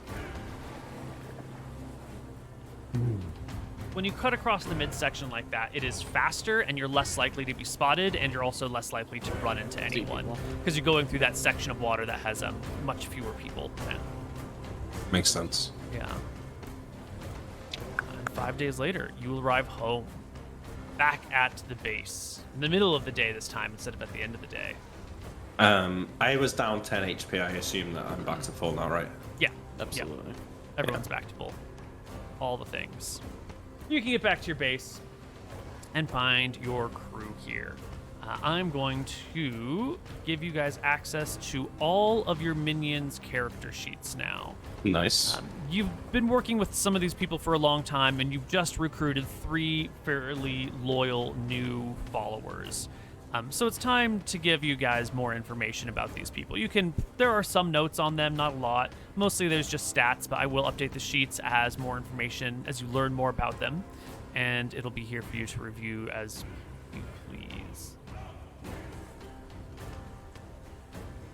Anything you want to do when you get back home? I know there's a lot of small things to take care of. I've got something I want to do. I need to go and visit Nightingale. I've got a couple of things on the hand. I want to see. I reckon it's been about 2 months now, so I can probably maybe expect my first 10% tax from the merchant that we enthralled. And also, I want to track down that guard that the blacksmith wanted me to kill. So I'm going to do those 2 things while we're here, but we've got other stuff. If you want to do other people's stuff first, that's fine. Yeah. I want to hear what everyone's got to do, and then we'll find a way to do it together in order. Does anyone else have any clear tasks that they are looking to do? Any objectives to achieve? Like an Among Us? Give me a minute to think about it. I think, okay, so we got a couple, we have a lot of people in here now. Notably, there's little Bobby, and then there's the James, the guy that we recruited, right? He's pretty high strength. He's a pretty beefy dude. Is there any other people that we've recruited that are potentially good fighters? God damn, Wiley's level 5 in two classes. 26 HP. Yeah. He's seen better days, though, Yeah, sure, but still. Wait a minute, he's got 50 gold on him. Did I give him that 50 gold? You did. Yes. God damn it, Wiley. Sharpay's the accountant, right? Yes. Yes. He should be on Wiley, full health now. Wiley should have been torturing him the entire time we were gone. Oh, really? Yeah. Okay. Also, I if it's talked been shit to 2 no one. months, some of the crew probably is going to want leave, probably. Payment. Well, the first thing that you come back to is Wiley with his boots up on Sharpay, who's acting as a footstool in the main room where you sail in over here on your boat. Christ. And immediately, as your boat makes landfall, or you hop off and you start tying it up on the sides, and everyone starts to come off, and you're working together to haul out all this silver and put it in your treasury. Immediately Wiley gets up and Sharpay, go help them haul that treasure down to the treasury, huh? Would you?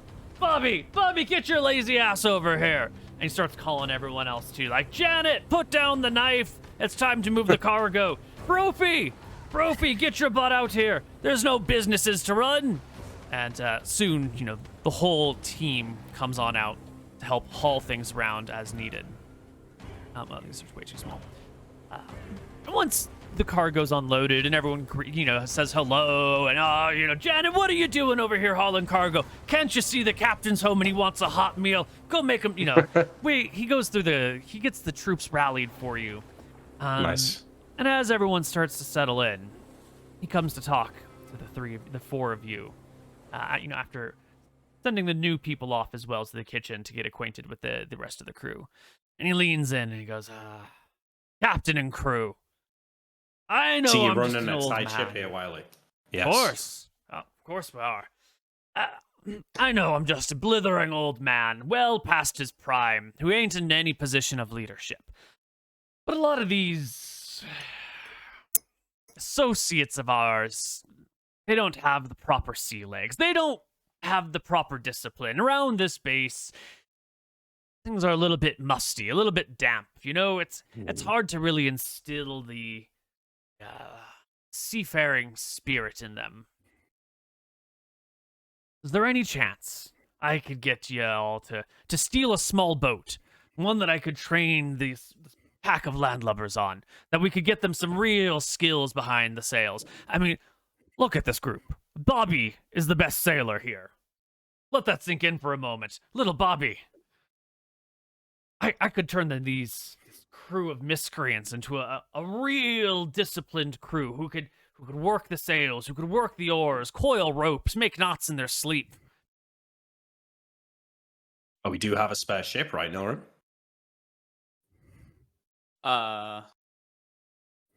Did we? Didn't we? I don't think we ever brought a ship back, actually. But if Did we we did, not? it should be on my sheet. Oh, okay. But I don't think we ever did. That was our plan. You were going to, but then you But had I think to sink it. sail sunk. Okay. Yeah. I It's got not it. a bad idea. It's not a bad idea, Wiley.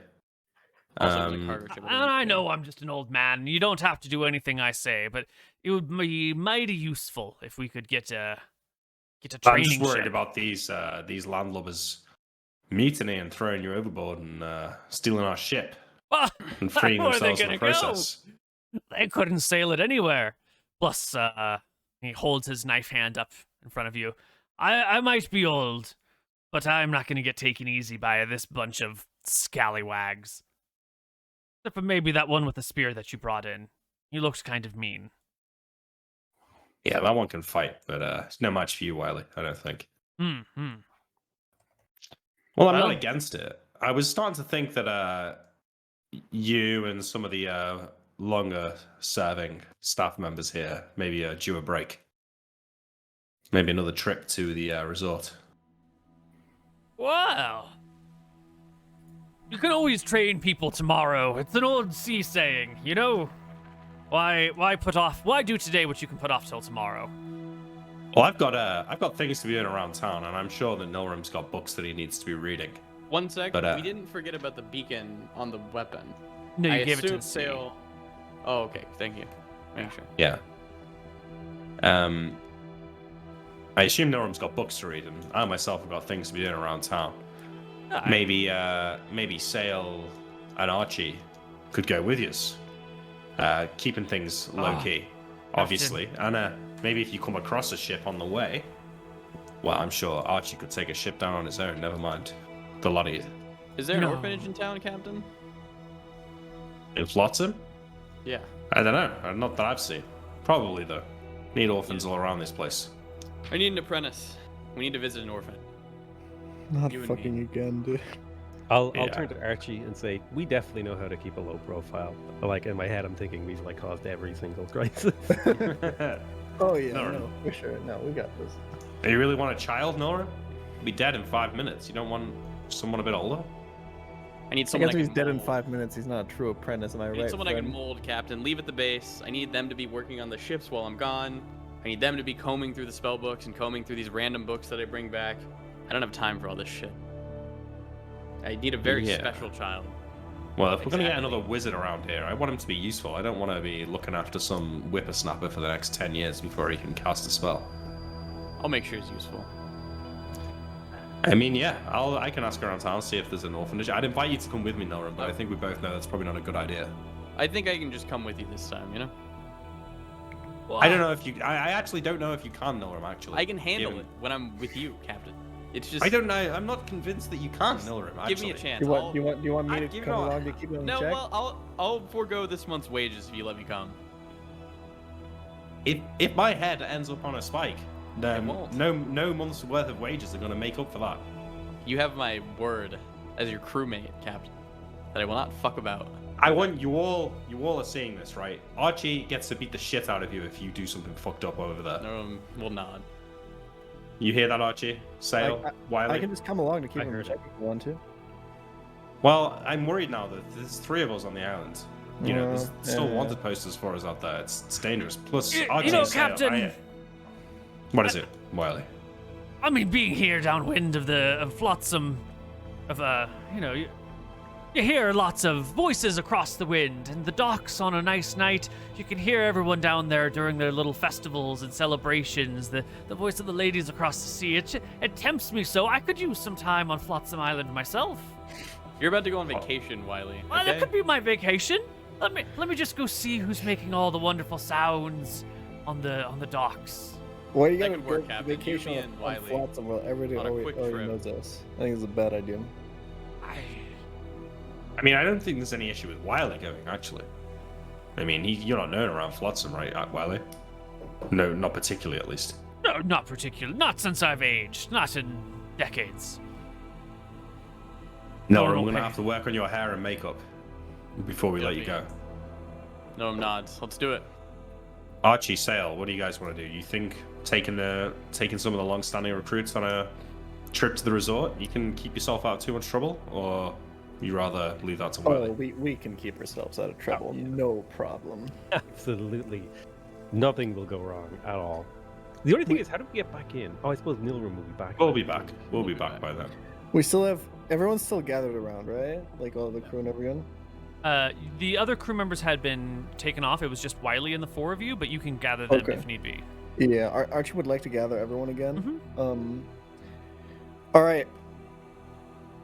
Which one of you wants to learn how to fight like a true fighter? Step up. Bobby's hand shoots up faster than a speeding missile, and James steps forward as well. Mary Beth and Shoshana come forth. It's just Janet and John Brophy that are hanging back. Archie will step in front of. He's already been training Bobby. He'll step in front of James, and he'll tell him, "Hit me in the face." James will stand there for a moment, look like, "Are you sure? Are you sure?" Hit me in Okay. the face. And throw a fist. Whap! 16. That's a good blow. And if you are not Yeah. actively dodging, it's going to hit you. Yeah, I won't be actively dodging. Yeah, it'll smack you in the face for 2 points of damage. I'll take 2 damage. Not bad at all. All right. He'll go to what are the two women's names? Mary Beth and Shoshana. Okay, he'll stand in front of Mary Beth. Hit me. Alright. She will throw a fist. That did not work. Try that again. Whap! It's a wild miss. She has Jesus no idea what Christ. she's doing. All right, stand back. She steps back. And then Shoshana. Yeah, Give me your best shot. Shauna will do essentially the same thing. Where's my... Whap! Solid blow this time for 1d3. Not bad. Mm-hmm. All right. I'm at 36. People are saying they can't see the rolls now. Oh, I'm so sorry. That was apologies. Now you see. All right, Bobby, James, Shoshana, Every other night that I'm here, we're doing training over in the gym room. I'll show you guys how to punch. Mm-hmm. Mary Beth, me Yep, you. and Shoshana, You? me, all of them. Mary Beth, listen. Some people have it, some people don't. Some people know their way around a fist, some people don't. You don't. And there's nothing I can do to make that better. Maybe you're better to stick to some sharp weapon or something that can shoot, you know. But these three, they've got it. She looks dejected and stands back. The others step forward, eager and excited. Every other day, they're going to be training with you in the training room. Excellent. Yes. Perfect. But did I witness this? I assume I was around. Oh, yeah. Everyone was there for that. I'll go over to Mary Beth Mm-hmm. and I'll say, well, look, you're probably not built for a fighter, but there's room for other types of help in this crew. Maybe I could teach you some of what I know. She nods enthusiastically. I work on a boat. I work with ropes and sails and fishing rods. I have a lot of useful skills.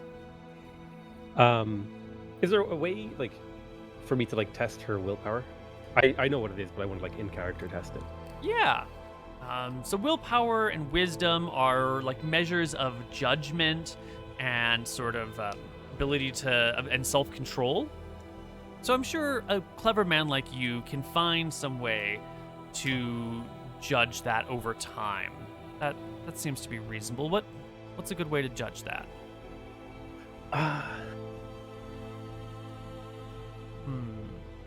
I'm drawing a blank is why I was kind of like, I need like suggestions. Basically, I want to kind of do the same kind of thing as Archie did, kind of like do just a little bit of a test of her willpower, just so she can get a win, basically, and feel like, okay, I'm not useless.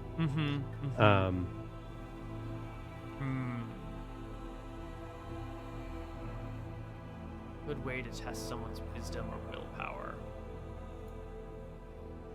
I think things like riddles might be, maybe that's more of an intelligence test. Intelligence? Yeah. Wisdom and willpower are a lot more about like intuition and like that. Because could willpower sense. also be like overcoming your instinct, like holding your hand in a like barrel of ice water for like an hour? Yes. What about like naked in the sea at night for as long as you can in the cold water? That might be more con. Yeah, okay, I guess so. But like any sort of situation where you have to push yourself in like maybe like a hand over a fire or something, and like how close can you get it, or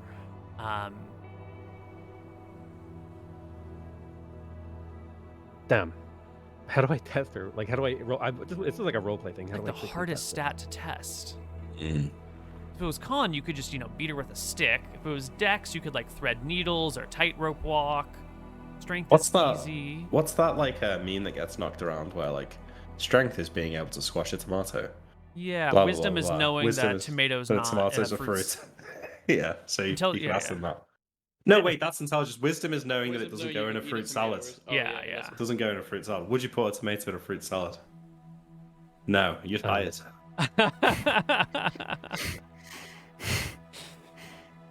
Greatest of memes. Damn, this is a tough one. Yeah, I'm not sure exactly actually how to test wisdom. Well, take a look at your skills maybe and see which ones are linked to willpower. Oh, I'll bring her with me and do an omen reading and ask her to read the omen. Oh, there you go. Yeah. Here we go. All of you. Oh. Yeah. Great. Great. So she will look into the water with you, looking for signs and sigils that are happening in the waves as you make an omen reading. And what omen are you reading? We need a real example with which to work. I want it to be really, really simple.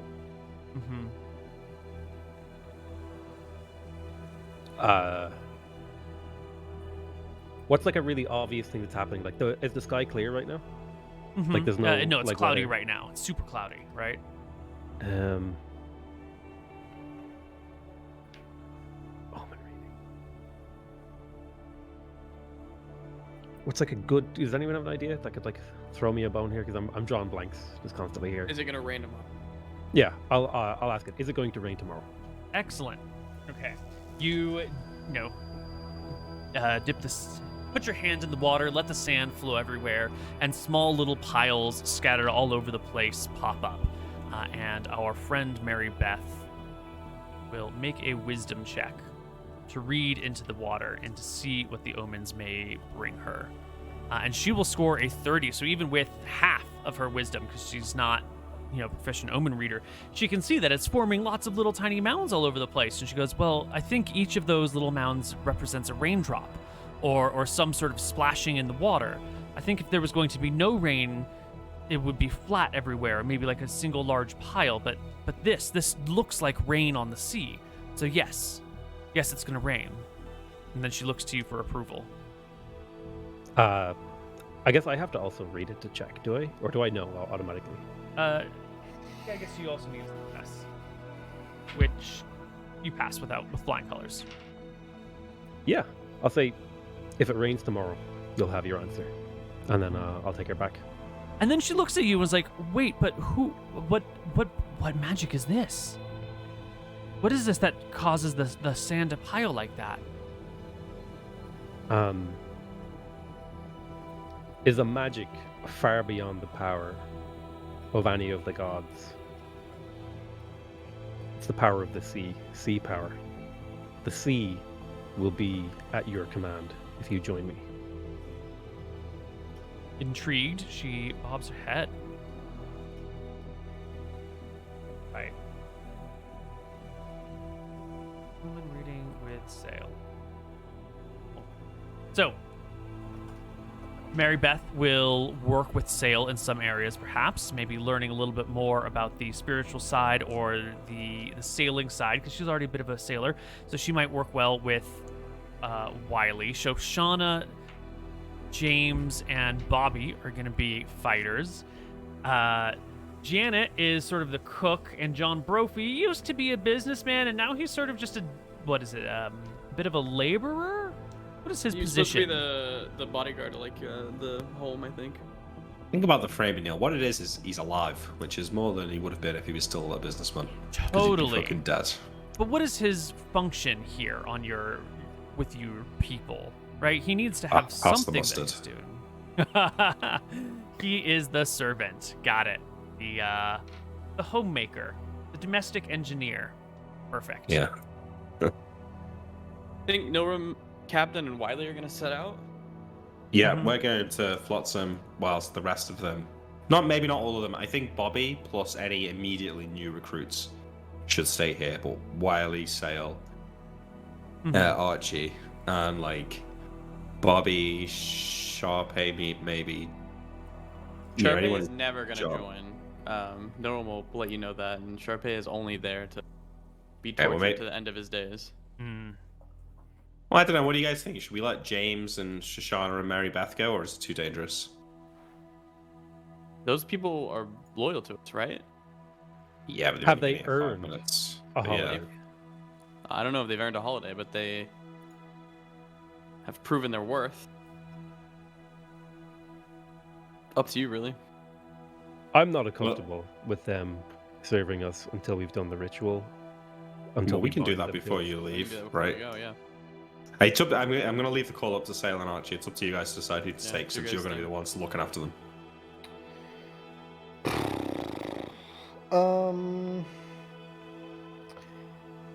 I'll take my 3 students then. Yeah, let's go with a whole crew then. I'll take Mary Beth with me as well. Okay, so who's being left at the base? Just Sharpay. Someone's So got to it keep has an to eye be on Sharpay. Bobby, right? Bobby, right? I think Bobby has to stay. Nilram Unless you will, want to just lock him in a room. Yeah. Nilram will lock up Sharpay. With food and water and a No. bucket. He'll be I mean, alright. we're only going to be gone for a We're day. only gonna be max, gone too. for like a day, Yeah. so. Oh, he's just okay, got- he's okay, got right. nothing. Got it. Yeah. Okay. Okay. Cool. All right, so everyone gets to go then. All right, you guys have got the boat, so just I think I'm like standing in the water. You know, like when you leave your mum's house and she's like waving you off as you drive off from the car. Like that's me as you guys take the boat. Like, just be careful. Remember, careful, kids. don't mention who we are. Don't talk about where we came from. Don't kill anyone. You can get into a fight, but you know, don't fucking kill anyone, please. And I will give you guys some gold to spend when you're out there. So how many people are going? Everyone. 6. 5, 6. 1, 2, It's a school trip, 3, dude. It's 4, sick. 5. We're like 7 the teachers plus you two, organizing all so the there's children. This is 9? like my nightmare. 9. So how much gold should we give them? How much gold do you 9 need of for us like a going? weekend? For a weekend? Yeah. Oh. If one gold's $100, right? Yeah, $1,000 a If I give you, person like- for a good weekend. If I give you like, Real yeah, good so it's weekend, like 10 gold. So I'll make it 100 gold. Oh. All right. Go 100 gold. crazy. Nilrim will suspend Sharpay chained with his hands above his head, above the shit pit where the acid oozes are. Oh, nice. That way he's got somewhere to, he Yeah, doesn't like soil the room that you guys put him in. yeah. He'll draw. I think the there's probably puddle like a symbol on his head and moment everything. where John's just wandering around the base and like goes to the toilet and walks into that room, just sees this guy chained and hanging above the toilet and just sort of gives him a look like, that's unfortunate, and then closes the door. Right. So it's Nilrim, Wiley, and John, correct? Yeah. Because Nilrim needs to talk to John. Everyone is going to Flotsam Island, right? Everybody but Sharpay. Oh, Except no. Sharpay. No. All of It's those just people me. are going to the vacation island, right? Oh, but that's not more Yeah, than like one it- day away. That's going to be many days. Yeah, they're going to be gone for a while, but me, Nilrim, and Wiley are just going to Flotsam for the day. Okay, and then you can just Yeah. take the little Yeah. skiff and row back. Gotcha. Yeah. All right, not a problem. What are we going to do about the boat? Are we just dropping them off or are we staying with them? Because what are we going to do you about the can- boat? Oh, yeah.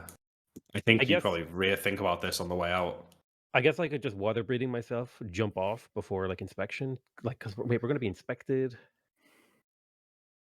But you can't be inspected, obviously. Yeah, I mean the oars will give it Yeah, all away. that's for you guys to figure out when you get there. Good luck. Oh, God.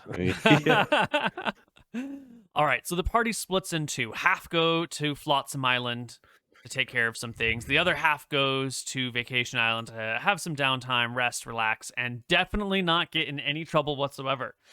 Yeah. We're going to take a short break, and when we come back, we will investigate these two things and see what our party gets into. Hello, Rebecca. Bye-bye. Hello, everybody, and welcome back to Tides of Death. Our party splits. Half of them, well, a section of them, landing up on the shore of Flotsam Island near Port Ferris. The others heading off to the vacation island for some time. We're going to flip back and forth between each of the groups a little bit, and we're going to start with the people who end up on Flotsam Island. All right, Oh. so I row us to our normal spot. Well, on more than our normal spot. rowing, Nilrim's going Mhm. to talk to both of you and explain what he found with Ponos. He's With the whole I group. saw you making some weird symbols up there on the roof. It's not healthy to spend that much time around dead bodies, Nora. fine.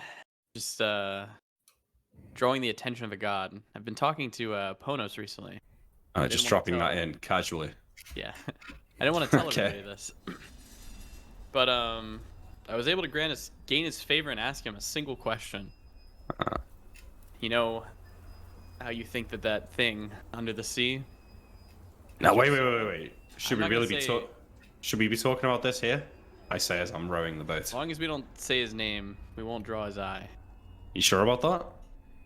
What's We- always happened so far? Can I get a little bit more clarification? Is this just you and John and Willie, or is this Wiley. everybody? Me, John, Yeah. and Wiley. Okay, just Yeah, it's the three of us. Yeah. Yeah. All right. So what is it? What do you find now? I think I found out who and what he is. Really? Is it a Yeah. god? Don't think so. Ponos gave me the name Telemachy Illinorum Dragon. I look around and see That's all he said. nervously. Does that mean anything to you? Dragon, you said. It's a dragon. What he said. It doesn't mean anything to me, but I'll continue my research on it. Could a I, dragon give Sale his spells though? Norum shrugs. I'm not entirely sure. You But know, I don't think it's a god who has our soul. Huh. But why would Sail lie about that? I stop rowing. And I think back. I mean, the man left his brother for dead. He could easily be lying about it. Could be. I could easily be lying to you about it. Oh, I don't doubt that you're lying about a lot. But I'm not sure what reason you'd have to lie about this, although now that I say that. I'm an open book, Captain. I want 3 things in life. 1, I want the Fountain of Youth. 2, I want to be left alone. And 3, I want to make snow globes of cities. Very simple. Right. Okay, so let's say what you're saying is true. What does this mean for us? I haven't the slightest clue. I mean, whatever it is, it's certainly powerful enough to kill us right now if it wanted. So I'm not sure that we should scale back our deference in any way. I think we bide our time. Just be careful with this. I mean, you don't know what you're getting yourself. I won't ask him about it again. He's granted me enough. I think it's don't for us to mention figure out. don't mention any of this to Sale. Oh, His why do you mental think I state. gathered you here. Yeah, well, his mental state is unstable, and who knows how he'd react to this kind of information. Sail is unpredictable. Why I am unpredictably predictable. I think you'd rather have predictably unpredictable. You mean? Yes, predictable. Yeah. Well, exactly, which was At why least I'm with you know- wondering why I brought you here. You brought me here to find a child. Yeah, right. A sweet child. Nice big brain. Not as smart as me. No one could be. Well, thanks for drawing this to my attention, Nilram. I'll be keeping an eye on Sale. If he's willing to lie to me about that. If you ever find a book on dragons or anything of the sort, I need you to Give it to you. Yeah, okay. Maybe I'll ask Nightingale if she's got anything like that. dragons, Telemachy, or Illinormi. If you see any of those words, or Luminormi, I think, any of those words, just Wait. slip me it. So, hang on. For roleplay clarification, I told the captain a soul was taken before we promised not to lie to each other, and I've been careful not to say that. And I've been careful not to say that your soul. I've been vague. Okay. I don't know if I'd have picked up. Well, I didn't pick up on that, so I'll pretend that I haven't noticed it.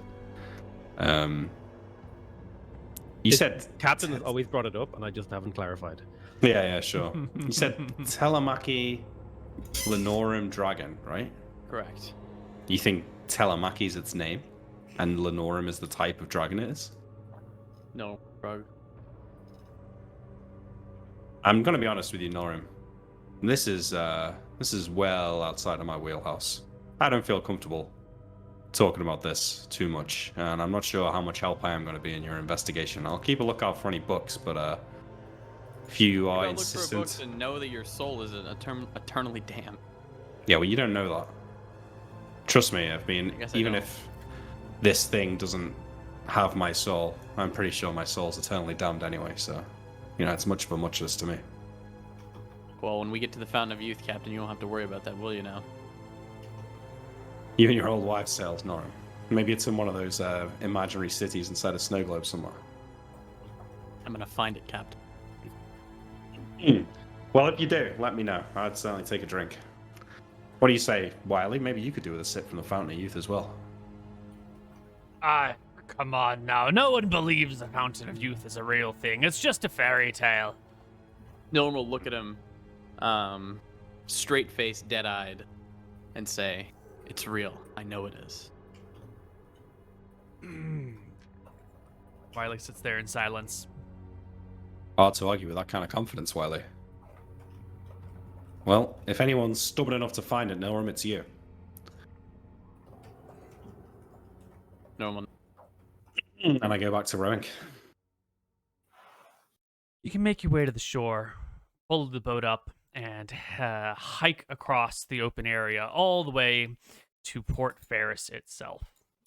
Well, when we get outside the city, I will say to the group, right, perhaps we should split up, meet back meet back here at sundown. Sure, it's wise to split up with me, Captain. Well, I'm not sure it's wise to stay together. At least you, Wiley. You want to just go and enjoy the sights, right? I just want to go down to the dock, sit and take a gander at the people and listen to the cries of the... Just, you hear the sounds of laughter and playing and the girly voices on the wind over at the base, and just I have to know what it is, what it looks like in the flesh. Sure. Well, listen, before you go and do what you want, meet us back here at sundown, but just have in mind, if somebody going to ask you what ship you came in on or where you came from, just have an answer to that. It doesn't need to be ironclad, but just don't like babble when you get asked, have a story. Of course. What, you think this is my first time on land? I know Just how to checking. keep a low profile, he says as he takes the blade on his hand and like unscrews the wood and tucks it in like a sheath and puts it in a bag and just like walks around with one arm and like a little wooden dongle at the end. All right. As Wiley walks off, Neuron will call out, Wiley, I? fuck a stare, and I'll give him an eye. He raises his like handless arm to the sky. Fuck a stare. Right in the arse. It's good enough for him. Okay. All right. Okay, Norum, so we're going to stick together, but first of all, I need to do something with your hair. I'm going to, like, spend some time, like, braiding his hair the way I braid mine and, like, putting some of the makeup that I use when I come to town on Norum as well, so he looks different. And maybe, like, I'll take off my, like, jacket and put it on Nilrim. So I've just got like a shirt and pants now, but he's not just like in a fucking robe. Mm-hmm. Yeah. Mm-hmm. Are you in robes, Nilrim, usually? I think so. Yeah. So I'd like to put a jacket on you so you look a bit non-wizard like. That's good. Yeah. Okay. I like to think All of right, these that's good. manly pirates, this murdering, torturing psychopath, the looter and like conqueror of lands, coming into Port Ferris. But like first you got to sit down and braid each other's hair for a little while, make sure it's got these nice little lots, put some flowers in it. Oh my god, this jacket would look so good on you, Nilram. Here you go. They're not going to recognize you. Exactly that. Okay. And into town we go. When you arrive, you notice that there is a very different atmosphere in the town today. People are sort of hurrying through the streets rather quickly. There's not a lot of people hanging out and like looking around. You can see that the bars are actively closed. Most of the shops are closed too. And you can see that there is a group of people sort of gathered down towards the main dock in the middle of town. Something is happening. It's probably not in our best interests, but curiosity is a powerful motivator. You want to go take a look? But of course, Captain. All right. Keep behind the crowd. And I will, I get no one to follow me. I'll sort of just like walk through the crowd, opening up a, just so we don't bump into anyone, or if anyone looks too important, I'll take a different route. Right, yeah. Stay away from the guards, that kind of thing. Yeah. You make your way through the crowd. You can tell that no one's really paying attention to the two of you at this moment. And you will find a board, like a message board in town that has a big piece of paper nailed to it. And it looks like one of those wood block printings where someone took the time to carve something on wood and then they can just dip it and like stamp it over and over again. You can send like mass messages this way, but it's like really laborious. It takes days to carve the wood block. And then, the press isn't that great. It's a very old form of like mass production for writing. Labor intensive. Pain in the ass. And this is a big version of it up here that you can read from where you're sitting. It is a message from the White Prince himself. It says that out in the Outer Islands, pirates have been running free. In the inlet, the inner islands, there has been something moving in the waters, something that has been stirring the ships here and causing them to rock back and forth, and that the enemies of the White Prince and the Lord Astaire are among us today. Not since these islands were first taken over has there been such a sense of strife. All good citizens of the land must band together, keep an eye out for pirates, report anything suspicious. Assassins have tried to take down the White Prince, but luckily for him, Astaire, the great god of order, told him what he must do to survive the assassin's attempt. Into the blessed bath the White Prince went, so when the assassin came with magic from afar to strike the White Prince down, there he sat in a bath of eternal life, able to overcome even the worst assassin's magic. Be on the lookout, good citizens, for pirates, for murderers, for mysterious forces that would work against our great empire. Together, in unison, we can overcome these dark times. And now most of the people here are sort of illiterate and they can't read. So there's other people standing nearby, like reading out the message to the people near them. Everyone's sort of at like a different place. The two of you, I believe, are literate. Or at least Nilrim is. Yeah. Yeah, we're both literate. Wait, yeah, sorry. you're literate, yeah. Yeah, I thought you said illiterate. No, both literate. So yeah, you can read this and come across it. Well, that's ominous. Bath of eternal life. What I've been Maybe you found your answer. Looks like we're on the right path, Norin. Destiny is a fickle mistress. I just wonder where it's taking me. We should get away from this crowd. Let's go hit the orphanage. Well, I don't know where it is, but I need to go and speak to the blacksmith. Why don't we go and speak to him? I'll ask him where the orphanage is. Let's just split up, save time. Norum throws out casually. You're not going to cause too much trouble. You don't even know where it is. I'll be able to find it. How? Resourceful. You got a locate child spell in there? Norum pokes the guy next to him. Do you know where the orphanage is? Oh yeah, it's down over that way. All right. Thank you. Once the guy goes away, sundown, right? Sundown. Same spot? Yep. Okay. Bring down. Good luck. Party I don't need splits up. luck. Again. All right, The I rest- guess the blacksmith. Yeah. We're going to flip over to the other party now, approaching Angel Island. Now, you guys have a whole bunch of crew with you on this boat, and you're using the drums to sail your way out here. And not long after you leave the captain and Nilrim behind, the question of what to do with the boat when you arrive on Angel Island comes into full view. And with no one else to lean on, the two of you are going to have to solve this problem. What the hell are you going to do? I'll turn to Archie and say, Archie, like I assume we're like talking quiet. Archie, right? Listen, I don't think we're like very good problem solvers, but we can pass it off as us testing the crew to get them to come up with ideas. I like the way you think. Yeah. John always talks about this delegating the tasks, yeah. Son Making of other a people do your bitch. work. That's what being a captain is about, right? So Absolutely. I'll hold out my hand, like fist bump Archie. Yeah. All right, let's do it. And then I'll turn to the crew and I'll say, all right, you lot of salty sea sprays. If you're going to be on the crew and coming out with us, you've got to be thinking on your feet. You've got to be quick-witted and intelligent. Now, it's a pirate crew. We don't have papers.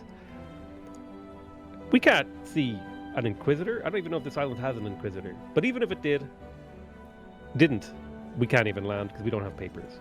So how the hell do you think we have to get onto this island without being found and keeping our ship safe?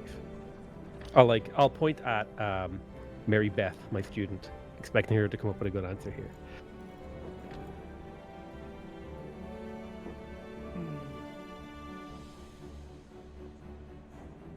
Mary Beth sits for a moment, thinks.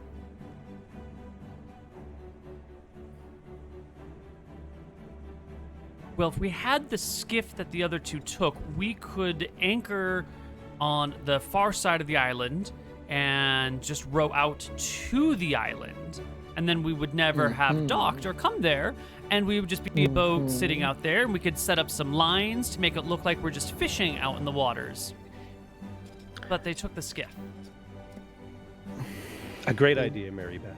A fantastic idea.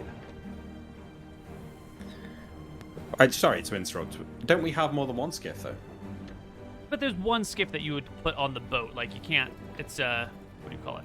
You may have more than one skiff, but your boat really only carries one skiff at a time. No, but Plus, I'm saying the we other supplies we and would have cargo. taken the spare one to go to the island and left the one on the ship, probably. Maybe, but the way you described it was that you were saying goodbye to these people and they were dropping you off and leaving you there. All right. Oh, Okay. I think we rode out. Yeah, I didn't think of it like that, but that's fine. If that's what we're doing. Do you want to It's roll okay. like a wisdom check or anything, or you just want to go with that? I mean, this No, was no, an I think it's unforeseen happened. problem, That's so I fine, think yeah, we're sure. here. Yeah. That's that's a good idea if we had a skiff. Yeah. Are there any ideas that do not involve skiffs? Show of hands.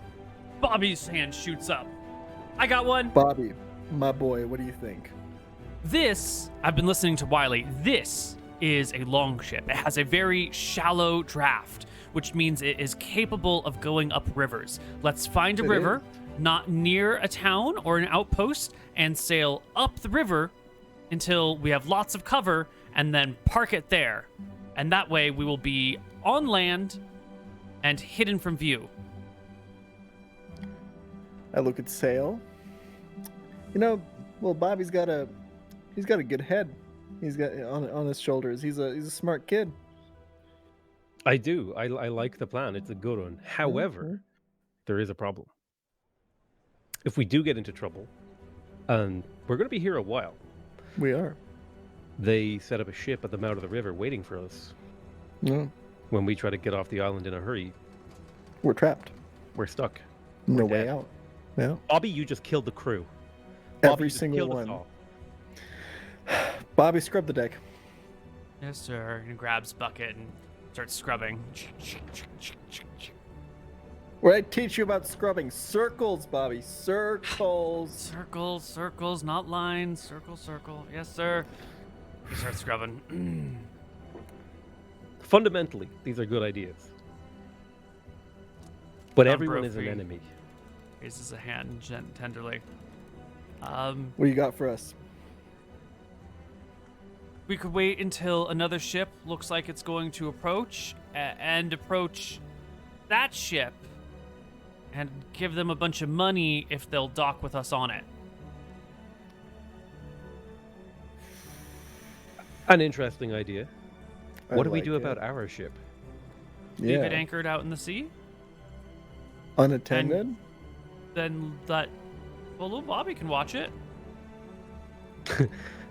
Bobby could watch it. Yeah, that's true. Bobby looks up from his scrubbing in horror. This is one vacation to this poor kid.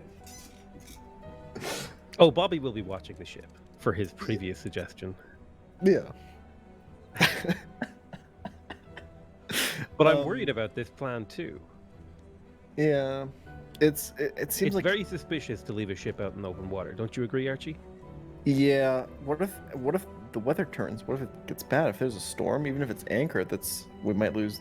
And if also we still have to get out, right? So do we pay another crew from another ship to get back to the ship? John Brophy nods. Yeah? It's a pretty expensive plan. There's only 100 gold here for us to have fun on. Yeah. Are you willing to give up some of your loot, John? Or do you want to be a true pirate and get there with all your money? Get there with all the money. Yeah, This is when that's right, John. James speaks up. James, who worked for the White Prince for a while. He says, well, you'd always use bureaucracy. I'm listening. It's a word I've never heard before. Tell me more. If someone poses as the captain of the ship, they can go to the Inquisitor or Harbor Master, depending on wherever it is we're landing, and tell them that in a storm our papers got washed off and that we need to request new papers or at least to know the person in town who can get us new papers. That will trigger a chain reaction of logistics and talking, to which whoever the captain is must be involved for the entire time, and it will take at least 2 days to sort out. Whoever the captain is would be stuck in that period of time, and at the end of the 2 days, since we wouldn't have those papers sorted, we could just leave and say, well, we have papers, a spare set back home, so we're just going to go back home. And in the meantime, the rest of the crew could walk around the island while the captain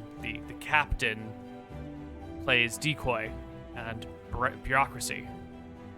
But I don't think it'll work for more than 2 days. Okay. Archie's followed like about 50% of this plan. So he's just looking at sail. It sounds It's a good plan, but there are maybe more experienced pirates would spot the flaws, which of course I am. Me too, of course. They're likely to impound our ship with chains, and we have no way to remove them. They're likely to want to check everyone on the boat, or even keep us on the boat without papers. Suspicious thing. It's bureaucratic. How do you say that? Bureaucracy? Bureaucracy.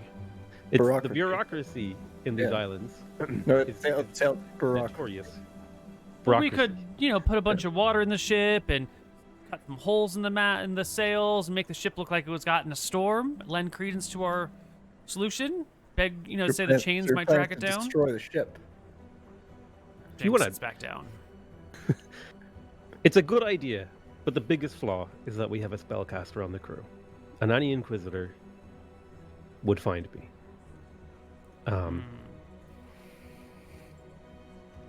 Let me tell you the genius plan that has never failed, not once, for us as pirates. We find the town we want to go to. Find the We town. sail approximately 2 to 3 miles either side of the town.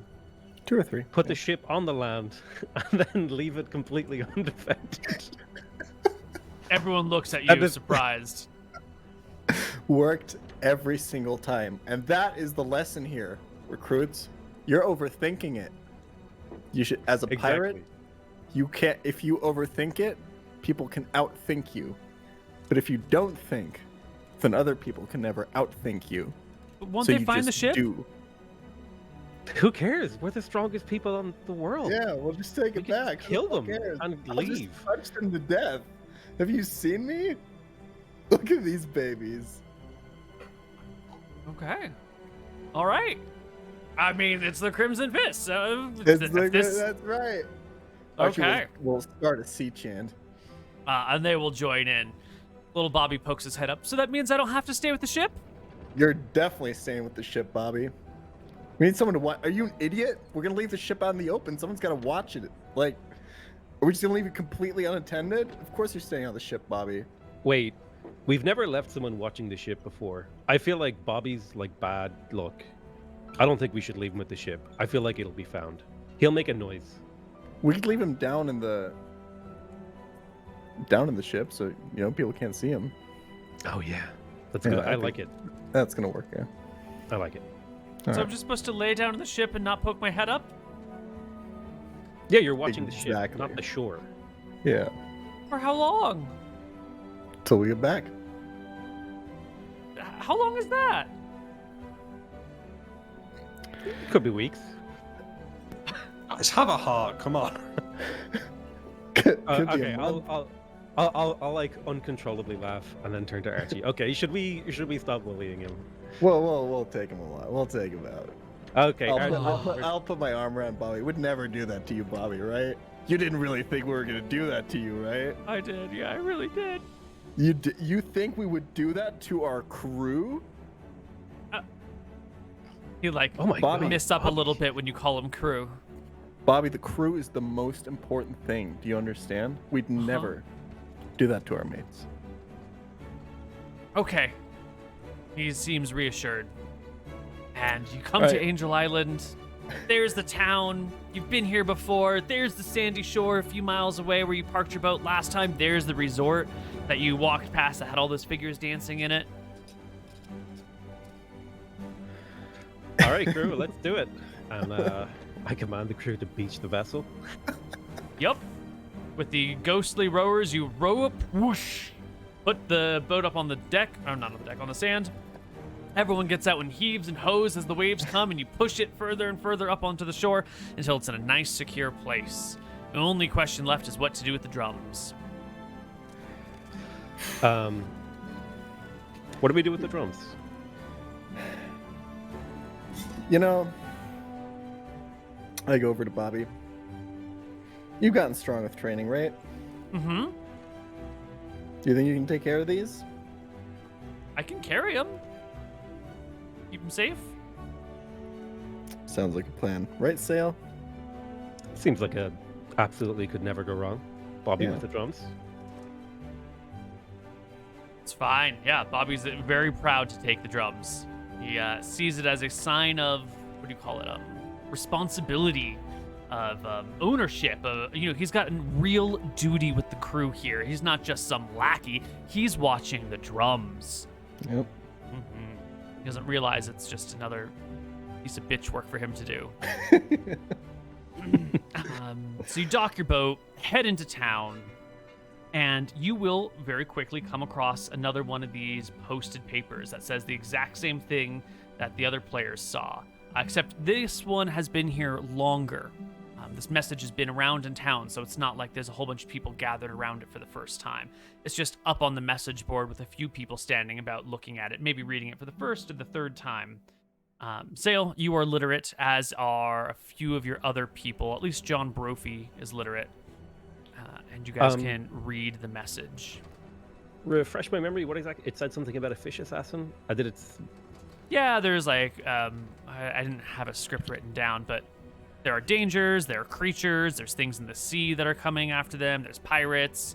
The White Prince was going to be murdered by an assassin through magic, but Astaire told him to go into the magical, ever life-giving bath, and then the magic wouldn't be able to hurt him anymore. And so there he was when the magic tried to strike him down, and he survived through it by the grace of God Astaire. And everyone needs to work together to, overcome these problems. Awesome. So as I read the part about the assassin, I grab Archie and be like, Archie, Wait, I think the fish was actually magical. Wait, the one that we... Yeah, the one that we got. Oh my I god. think it tried to kill my prince. Dude, we could have wished for so much cooler shit. Dude, we could have wished for so much gold. We could have wished for so much gold. John's such an idiot, dude. Yeah, I'll read the message, and I'll be like, well, at least we're having an impact. How can I say that to myself? And I'll go find a bar that we haven't been to before, that we haven't cloud killed before. Yeah, let's get some drinks. Yeah, head to a bar that you haven't been to before, and we'll flip back to the other party. Way back up near Flotsam Island. Actually, on Flotsam Island, in Port Ferris, our two party members have split. One to the orphanage, one to Lady Nightingale's place. Let's do the orphanage first. The blacksmith, actually, but yeah. Blacksmith. So that's you, Nilrum. You can make your way to the Smith Street, and you will see that there are a bunch of forges up and down here, but most of them seem to be closed. There is one that is still operating right now. On a 1 or its 2, doors are Nilrum's gonna open. take the coat off because it's uncomfortable. Okay. Okay, he keeps the coat on. Yeah, Nilrum will saunter up to the orphanage, give a big rap on the door. Oh, this is the orphanage, not the Smith shop. Okay, Oh yeah. Nilrum's doing the orphanage. gotcha. John is doing the Smith shop. Whatever order you want to do. Got it. Yeah, I want to do the orphanage first. You make your way to the no, where is it here?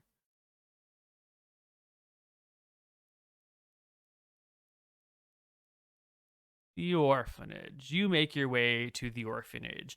It is a small building. Sort of tucked underneath the shadow of that big mountain at the back of town. And above up on the mountain, there's been a lot of rainfall, and there's a bunch of natural seepages that sort of come out of the rock, and so this orphanage is getting sort of splattered with water and spray from it all the time. The roof here is sort of constantly being in a lot of rain, constantly damp, never in direct sun, never able to dry out, so it's got that wet, gross thatch all over it. The street that it's on is sort of overgrown with vegetation and kind of dark, always here in the shade. It's not very well taken care of. The building itself is like a 2-story mud brick building that's kind of decrepit. There's a couple of other things nearby, but this area, the mines are over there a little bit, and so it's loud all the time, and the rest of the street is just kind of gross. There's broken rock everywhere. There's little bits of the mountain that have come off and dirt on the ground. The roads themselves are some of the grasses are growing over in areas where the bricks have been removed. You get this sort of grungy, dirty little feeling about it. Sitting out in front of the orphanage in an area that once would have been a nice, clear, open, grassy spot for kids to play, but is now just sort of overtaken by jungle, is a small child who's leaned against a tree, looking out in your direction. You can see in the open windows of the orphanage behind him some sort of class going on with a teacher who has a ruler, making motions in the direction of the class.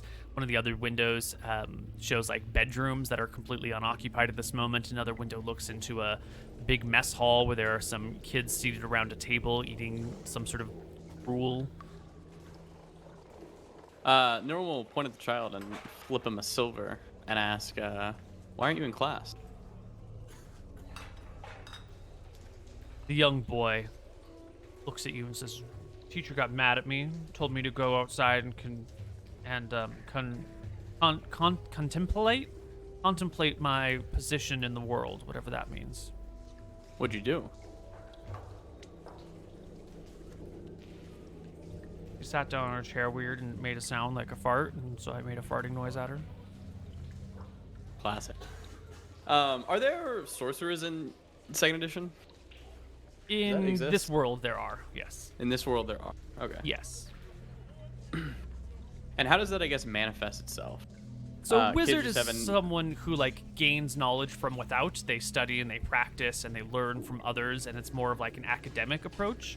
A sorcerer is someone who has innate magic that sort of burns within them, and learning and studying and reading doesn't really help because they're not tapping into an external source. They're tapping into an internal fire, and it's more about inward reflection and self-control. You couldn't learn things from other people's spell books, but you could sort of direct your own learning. Interesting. Okay. So you're not the brightest in the class, I assume, yeah? Smart people can be funny too. We'll contemplate that. I guess that's true. I'm pretty funny. My crewmates have a laugh at me every once in a while, or I guess have a laugh with me. Do you mind answering a few questions for me for another one of these, and I'll pull out another silver piece. Yeah. Kid looks up at you in your direction. He'll give him a quiz. All right. We will roll this child's intelligence. 15. Not good enough. Show remarkable aptitude. It's not good enough for you. It's not good enough. No. Normal will hand him the silver piece and ask him to point in the window who he thinks is the smartest in the class. Who's always answering the questions first, paying attention. Well, the Inquisitor came by recently and tapped a bunch of us to come with him and visit on their boat in a couple days. So that was me, and it was... Smarter than Nimric. It was... And he names two women and one other boy. If you get them to meet with me during recess, by, and he'll point by like a tree or a house or something. I'll give you each a gold piece. And whoever's the smartest among you, I'll give 10 gold pieces. Easy. And he'll peasy. show him a bag of gold. Super excited. He lights But up. you can't tell your teachers about it. Oh, he like puts the money in a pocket. They would take it from me anyway. They said we're not supposed to have any money. Anything we earn belongs to the orphanage. I'll shake his head. Disgusting. Well, All right, I'll be over there in a few hours. No, wait. recess comes, and you can go ahead and meet with these 4 kids, 4061. They are the smartest ones around. So here is the other young boy. Here is one of the girls. Ooh, she cannot have that stat. She would not have been tapped. She must have that. There we go. That's one of the girls. And here's here's the other girl. Another 15. 2 13s, 2 Oh, 15s. good. Nilram will give each of them 1 gold piece. I'm gonna take that off.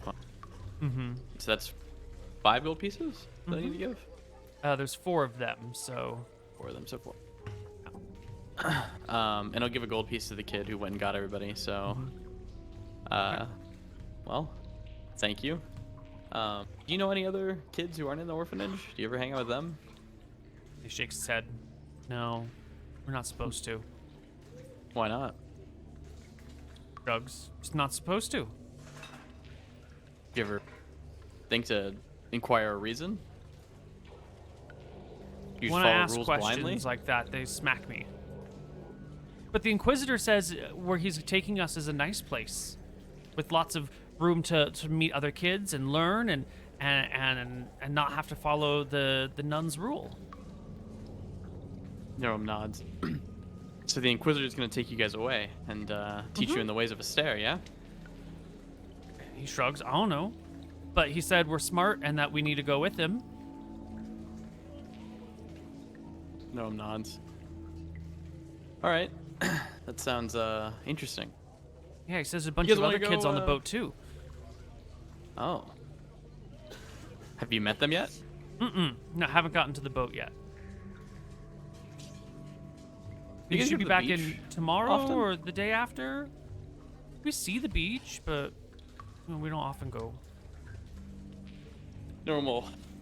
Stretch. How about we go on a quick trip? A little trip to the beach. The kid looks I'll back give you to each the a gold. building.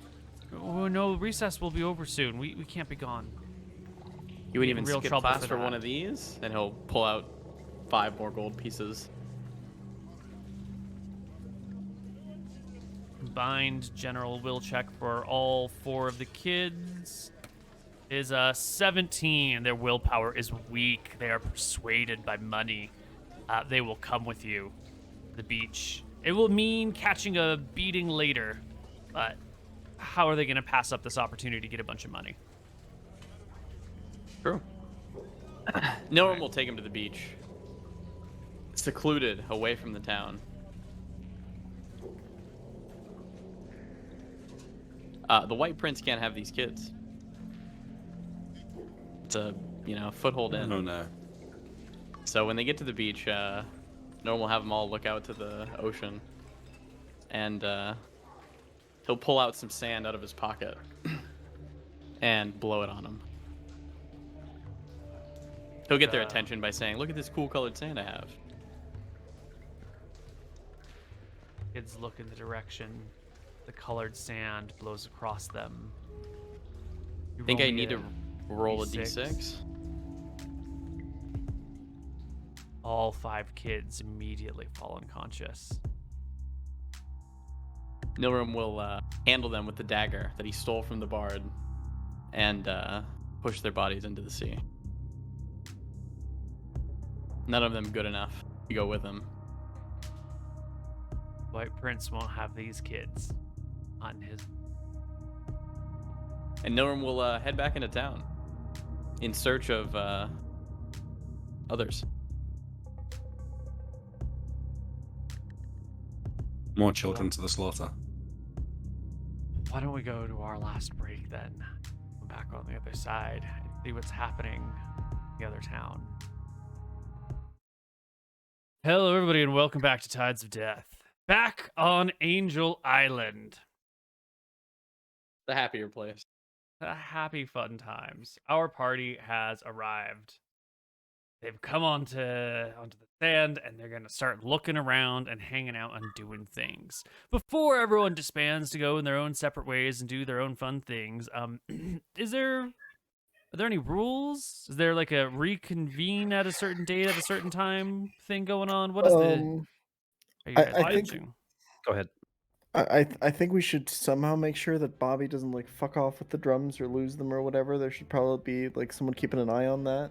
No, Bobby's on watch. I think he stays with us. He's doing it like Yeah, I that's agree. his punishment Yeah, for being Bobby. because yeah, honestly, Archie he doesn't really even care. He just kind of wants to get drunk and hang out. He's not like here to do anything specific. Mm-hmm. I think for the others, just like My thought was to interrupt is like we get the first round together and go through the ground rules in the pub and then be like, okay, you're free for X days. Okay. so. What are the ground What is rules? the- What did the captain say? No. What? No killing people. Keep a low profile. Yeah. That was one. Yeah. Yeah. And stay out of trouble. Now, for extra points, I'll look around the table that we're sitting at. Who knows what the extra rule is?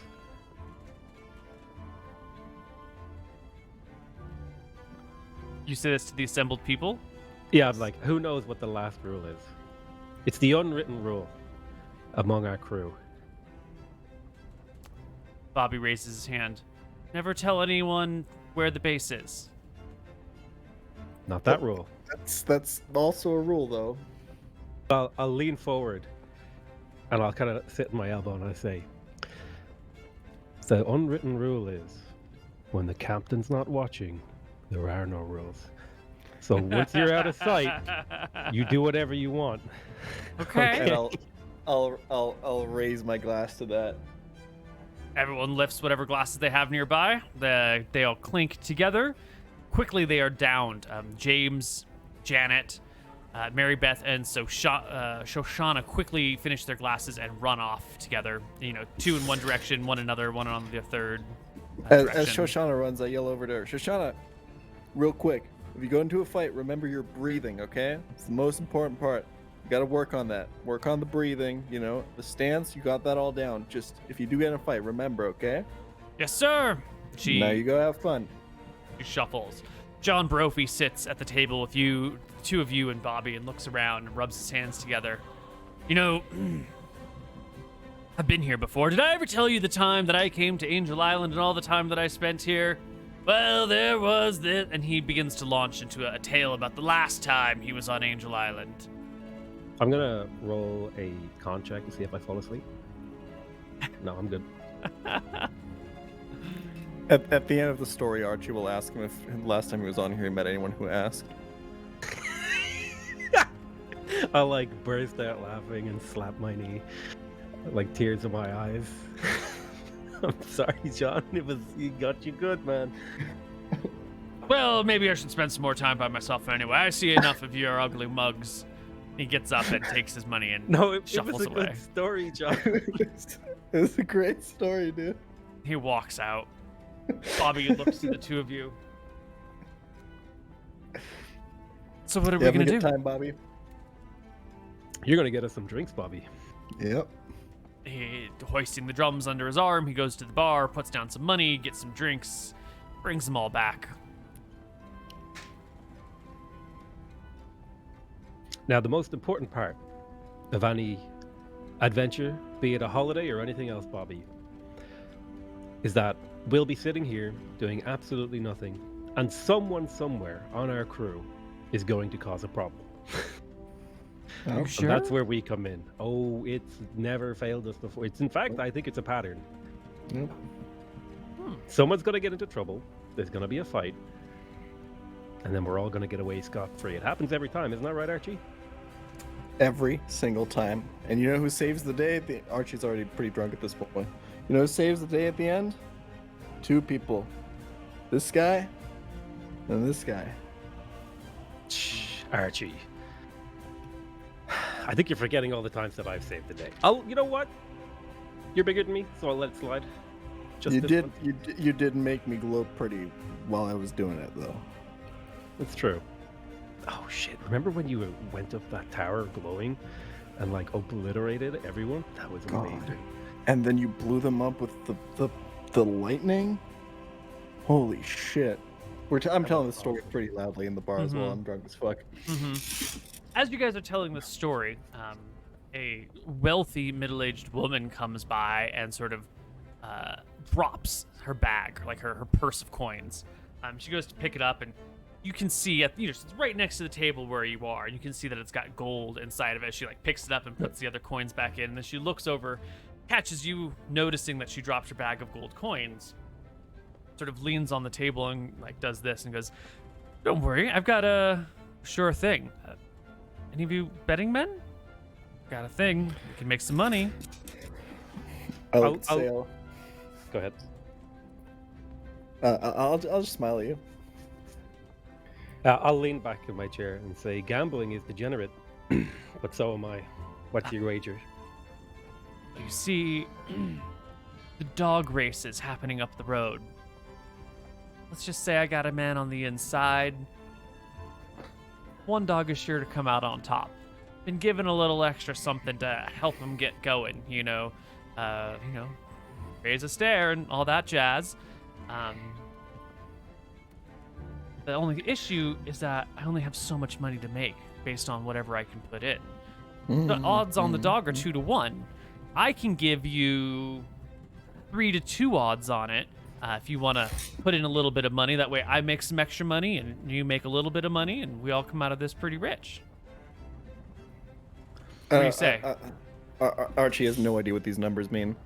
He just looks over to Sales like, is she saying we can make money out of this? I'll like look at Archie and say, I have never gambled outside of cards in my life. I'm gonna be like straight up here. I have no idea what she just said. But I think we can make money out of this. What does 3 to 1 mean? Well, 3 to 2. Can you explain that? So for every gold you bet, you get back 2 gold, right? You give them 1 gold, and if your dog wins, they give you 2 gold. So you double your money. Yes. But I want to make some more money. So I will give you 3 to 2. So you give me 2 gold, and when our dog wins, because we're in this together now, then you would get back 3 gold. And then I would get the extra 1 instead of getting back 4. And that way, I bring you in on this good thing and I still get to profit by it because I'm trying to make some extra cash here. And there's just no reason not to help other people profit in the meantime. But we got to decide quickly because the races are in half an hour. So on the one time I give you 1 gold, the other time I give you 2 gold. Mm-hmm. Why is the other one better? I don't get it. Say in the first one, you gave me 2 gold, I would give you 4, right? So you give me 2 gold, I give that 2 gold to the race bettors, they give me 4 gold back, and then I give you 3 of that 4. It's a 75% profit for you. So, heard that, Sale? It's a profit. And you say this is guaranteed? 100% chance of return on our money? Well, I mean, nothing is ever 100% guaranteed. Then looks around and leans in. I heard you guys mentioning lightning bolts. I got a friend who's got this little bit of magic. He's a cleric. He's not one of those austere clerics, though. He's Cleric of Martha. And one of the spells that the Cleric of Martha has access to, one of their blessings, is a blessing to remove any fatigue from the body. So right before the race starts, he's gonna give the dog a little something, make it immune to fatigue. And so while the other dogs slow down, this one will just bolt all the way to the lead. Should be the one that come in first. Not a dog that normally wins anything, so the odds on him are pretty good. So I'm not gonna lie to you, I don't give a fuck about the goal. I just want to see the dogs run. That sounds funny as fuck. Let's do it. Yeah, come on down let's to do the dog races. But Now- before we get there, how much do you want to make? Did I give? Oh wait, did I give the crew their gold? I wonder. Mhm. I probably would have given them. So I've only You got mine probably and would have. Archie's. And We whatever I each have how much? We've got 10 for the trip, and I think whatever we have ourselves.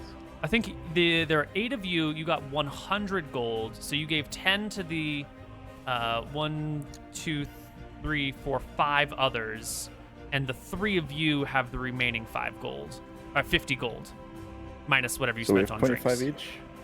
Oh, I definitely. well, we're Bobby's definitely here. betting Bobby's money. We're definitely betting Bobby's money. Yeah. That's for sure. He Yeah, looks we're putting excited. all of we're just giving her all of Bobby's money right now. Now, Yeah. in my head, I'm thinking to myself, if I had a day to prepare, I could have like done like the soften earth underneath the dog race. I just like guaranteed that the lowest dog won, but I don't have that kind of time. It crosses my mind, but I'll look at this lady and do I get a sense that am I being scammed? Is this the NFT of dog racing? Well, she is scamming the dog races presently, so that immediately is a red flag, right? If she's like, hey, I've got the inside scoop, we're gonna cheat the system, instantly that brokers some amount of suspicion, because if you're gonna cheat the system, you might cheat someone else. On the other hand, you were talking about lightning bolts, and you do have some money, and you did accidentally see her money, so I yeah, give screw it, I give her actually. I give her 15 of my gold. excellent. Yeah, So, I'll you give 10? mine and Thingy's gold, Billy's. Right, you Or- would have had Bobby's. 50, 10 for Bobby, so 40 between the 2 of you. So you give her Yep. the 10 of Bobby's and the 15 of Archie. 15 of mine. And Sales, do you give her Uh, your money?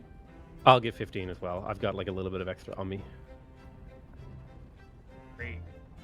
She'll take you guys out of the bar, down the street, over to the racetracks, and go into the stands, find a good spot. And you can see all the dogs are sort of like parading around beforehand, so everyone can take a good look at the dogs from the stands to see what's what. They've got a cat that they're holding in a cage that's real riled up, that the dogs are going to chase, because this doesn't have like the mechanical bunny. Archie's so excited about this. He thinks that this cat is going to get ripped apart. He's so hyped. And she points to a dog in the middle of the pack. This dog with like a little blue blanket over the side of it that has a picture of like a sun with like wavy lines coming off of it as like the herald for him. And the dog's name, she tells you, is Tigger. It's Tigger over there.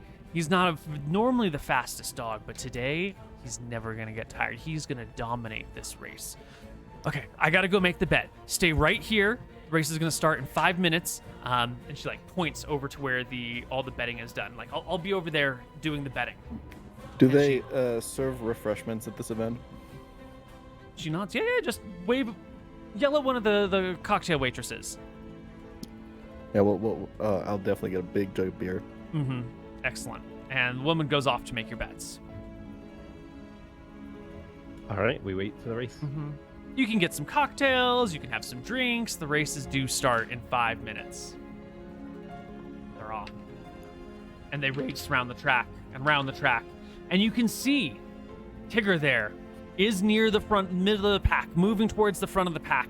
And then towards the end, he just doesn't break out before the rest of them. And it's another dog whose name is Black that makes it out at the very front. A dog with like a silver moon on the side of the blue tarp that hangs over him. There was hanging over him earlier. And she like drops her head in her hands and says, "That's all my money. That's everything I've been able to collect. You know how long it's taken me to put together 50 gold? Oh my god, I'm desperate. Archie- I'm ruined." Go ahead. Archie will smash the ground. Fucking god damn it. I thought they were going to kill the cat. No, they don't kill the cat. The cat just runs. They don't kill... What's the point of this? It was so boring. She sits back in like despair. I don't have any money left. That's literally everything I had. It's worse than that, lass. Now you owe me money. And me. And Bobby. Bobby's a real bad fella. Are you any good at sailing? Nope. Because it's got to be the only way you make that money back. Yep. You know what? Why don't we go talk to the cleric? See what's up. Cleric or Martha shouldn't be lying to anyone like that. There's someone here who's wronged. It's probably that cleric. They probably double-crossed us. I bet they've did that to a whole bunch of other people. They've probably got all the money that they've scammed. It's probably 6 times as much to be made from the cleric. Let's go. And she gets up and sets out through the crowd towards the back of the dog pens, back where the racers are and all the people are. Yeah, I'll go. I'll go with her. Archie, you coming? I'll be coming. Bobby is too. Yeah.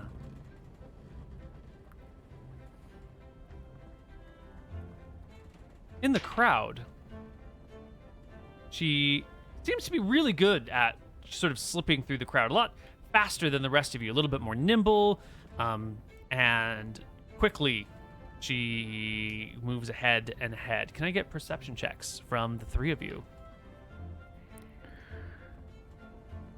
Nope. Nope. You will follow. Why does Bobby have 0 perception? That's not right. He's blind. He's not at Wait, I thought Bobby had like a really high perception. I thought we rolled that before and it was like 15. I could be wrong. Maybe he's got 15 charisma. Maybe Maybe that it was his that was charisma. Okay. Perception is 10 now. It doesn't pass. So only Archie is able to keep an eye on this woman as she like darts through the crowd, trying to escape, or trying to not escape, but trying to get to the cleric as quickly as possible. And you barely keep an eye on her as she like makes it round the corner and goes over towards the stalls. You go after her, following after her, get around the corner to the stalls, and there's just like a set of open doors that lead into the area where you would like have each individual dog. You can hear the racers back there talking to their dogs. She made it to the corner first, so you got to go like stall to stall looking for the dog, or looking for the cleric, or looking for the woman. But pretty quickly, you don't see her. Doesn't seem to be here. Go from one stall to the other, and you just had eyes on her. You just saw her go around this corner, and now like she's not in any of the 7 stalls that hold the 7 dogs. Is there another way out? It's just like the open side of a barn, and then the path continues this way, and there's forest on that side, and like a little park over there. It's sort of an outdoor area, and you're just along the back side of the barn. Where did she go? I turn to Sail. Listen, I don't want to be that guy, but I don't actually really care about mine or Bobby's money. And also this looks really fishy. You want to just head out, get a couple more drinks? We got a little bit more gold left. Yeah, but she owes us. Yeah. Listen, Sail, if you want to go in there, I'll be your crewmate. I'll handle it. I'll beat the shit out of her till we get our gold back. But I'm just telling you right now, I do not care. Yeah. Yeah, you know what? Who cares about money? I'll turn around. Throw my It's not our money. Most of it's Bobby's money. Am I right, buddy? Anyway, Bobby, you're buying the next round. Wait, but I don't have any more money. Really? You're incurring debt on your wages, Bobby. He hangs his head. Guess it's fair that you got the last round. Okay. And it turns out I cannot tempt you guys into going on a murdering spree at the dog tracks. I was Once. I wanted Nah, to. you needed no room there. Wrong Yeah, people. dude, she would have been fucked. Oh my god. Ah. Oh, if you want to be really dark, you probably could have killed all the dogs for winning and leave Oh, yeah, that's true. Tiger alive. Holy shit. Okay. Well, back in the other lands, back at Port Ferris, Captain John Winters heads to the blacksmith shop. Well, yeah, but I want to take a bit of a roundabout route. I want to try and observe some of the guards around. Maybe I can find this person myself. So the description of the person that I have is that they are 5'1", 165 pounds, ugly, with black and silver hair. It's a woman named Molly. Mm-hmm. So I think what I'll do is I'll just go and like scope out some of the guards. If I find someone who I think might be her, I'll like eavesdrop on their conversations to see if anyone refers to them as Molly. Yeah, give me a charisma check. Yeah. As you scout around the guards, you see someone that might match that description, but it's a little bit hard to tell. Charisma check is needed. A 24. It's definitely not this person. But you scoot around town a little bit more, spending an hour or so looking for various guards until you find one person who very clearly matches this description. A hell of an ugly woman with black and silver hair, who is coming out of a building, out of the, what would you call it? The constable's office, the sheriff's office here in town. And going around the backside to the latrine, not latrines, the outhouse out back. And goes inside and shuts the door. Wait, hang on. Is this outhouse out of the way, I assume? It's just like on the backside of the sheriff's office, so you would go down an alley to get there, but that alley connects to other things, and you can't see in it right now. You've got like not the whole alley, because there's buildings in the way, but you can see sections of it. Yeah, I'll wander down the alley. Yeah, you head down the alley. There's like a row of 4 outhouses on the backside of the sheriff's office. And then there's another building there and some other buildings over there. You can see a single person hanging out back here, maybe a drunkard who's been kicked out of town or kicked out of a bar or something, who's just like hanging out in the alley with their head against a wall. Sure, I give him a gold piece and tell him to go and get himself a drink. Yeah, takes the gold and thanks, buddy. What do I owe you? No worries, just leave. He goes. I will go into the outhouse next to Molly. I'll leave the door unlocked and ready to follow her out, but I'll just wait here for her to leave. Yeah. You hear some loud noises, a lot of gas being passed over there, a couple of grunts. Is there a lock on the door? There's just like a little slidey wood thing that just like slides across. Okay, actually, what I'm going to do is there like a flush on the toilet? I want to try and No, it's just a pit in the ground that you shit in. Yeah, okay. I want to be able to, like, when she opens the door, immediately attack her with, like, a sneak attack.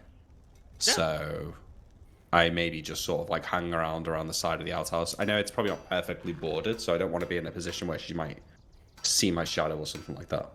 Yeah, well, they're all in a row, so you can be, lean against the door of one, like the next outhouse over, and that should not be any problem. Mm-hmm.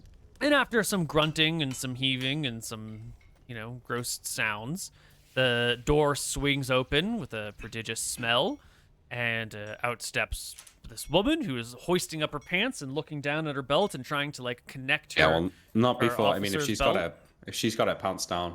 She's not wearing any armor on her legs, so I will, I just want to kill her. Yeah. Sneak attack. Go ahead and make me an attack roll at +4, and she would never expect this. Right behind the sheriff's office, in the middle of town, you definitely have +4 bonus.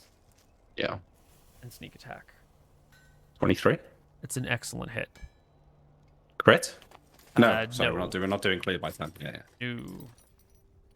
No. So I'm a level 6 rogue now. I think it's still just 3 times, isn't it? Is it 3 times on top, or is it 2 times on top?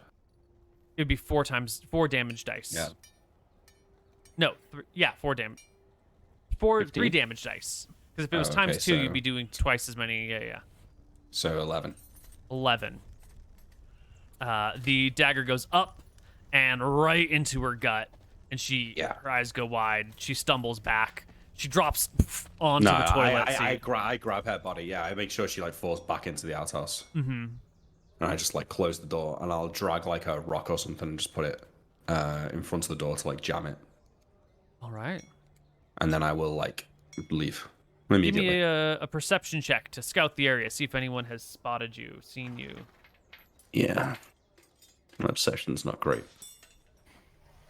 Yeah, there's no one around. It's totally fine.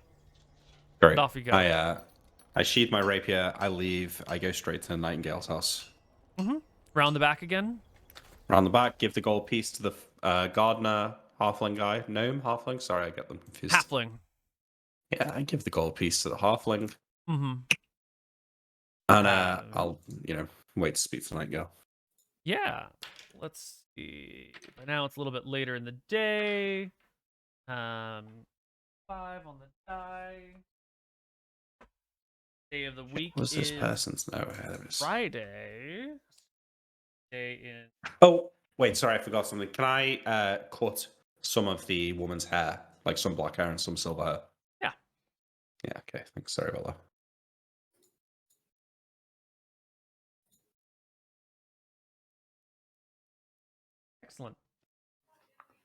It's a Friday night. Lady Nightingale won't be back until late, the halfling tells you. She usually hangs out at, and he names the tavern, the first place that you met her, that very first place you came to when you came across Nightingale. Am I going to miss the rendezvous at sundown if I wait for her?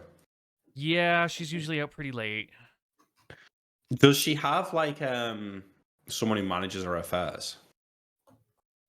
Some affairs are managed by some people, but not, like, which affairs? Well, I want to see if, like, that Ajora, the merchant, has dropped off taxes that she owes me. But if it's, like, shady business, so I don't know if, like, she would keep that from her castellan or whatever. I think I will make my way to her tavern where she's playing cards. Okay. You meet Lady Nightingale at the tavern, whose name I have forgotten and is not in my notes. What, her first name? The tavern's name. Oh. Full name. They all have cool. I only give cool names. Of course. Right? Yeah, of course.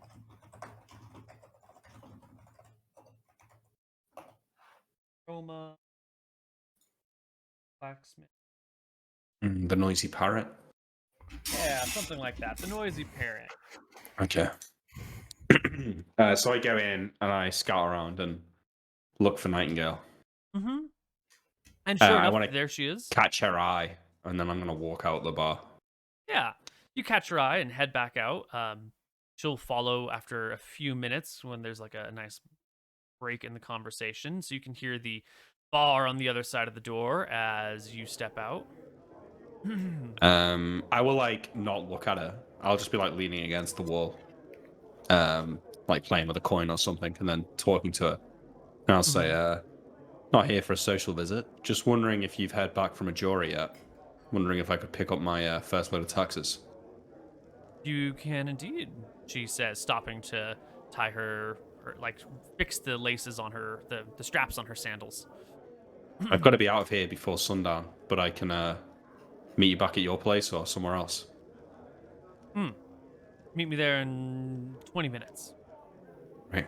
And I'll, like, I crouch down and, like, tie my shoe or something, then walk off. Yep. 20 minutes later, the two of you can meet at her place, and she will have a small little box for you that's sitting here. It's unlocked. It's just like a little case that closes. Yep. And she'll slide it across the table to you. Because you've been Check seated it out. outside. Flipping it open, it seems to be filled with gold. How much are we talking here? We're talking like maybe 500 gold. Nice. Shall I avoid putting that down, or is it 500? It's 500. Perfect. I will throw 100 to Nightingale for the bill or whatever, and I say I still need an update on how much I owe. Passive income, baby. That's right. She tells you how much. I completely forgot to calculate it. Oh my Yeah, God. sure. Okay, she tells me, so I know that now. But you can tell me outside of the game. I will tip my hat to her and say a fleeting visit, but a lovely one. I must be making tracks, but it's always a pleasure to see you and give her a smile. Yeah, she reciprocates the smile. And yeah, I will head out via the blacksmiths. Okay. You get to the blacksmith street. It's pretty quiet here. Looks like most of the businesses are closed. All that going on in town has really, shut down a lot of businesses while people associate and talk and take the day. You can go to the same building that you met Tom, the smith, at before. And Is you can see Tom working? you don't hear him pounding away at his forge, but you do see like movement inside the building. And looking through an open window, you can see Tom is there with his family inside. And he's got them gathered around, and they're all like talking together at a table.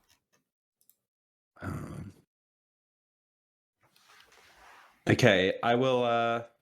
Can I get? Is there like a piece of parchment or anything like lying around? No, paper and parchment are expensive. Yeah, or A bit of cloth. Can I tear a bit of cloth off, like a blanket or something, with my dagger? Or just any bit of scrap fabric lying around inside the blacksmith's Yeah. workshop?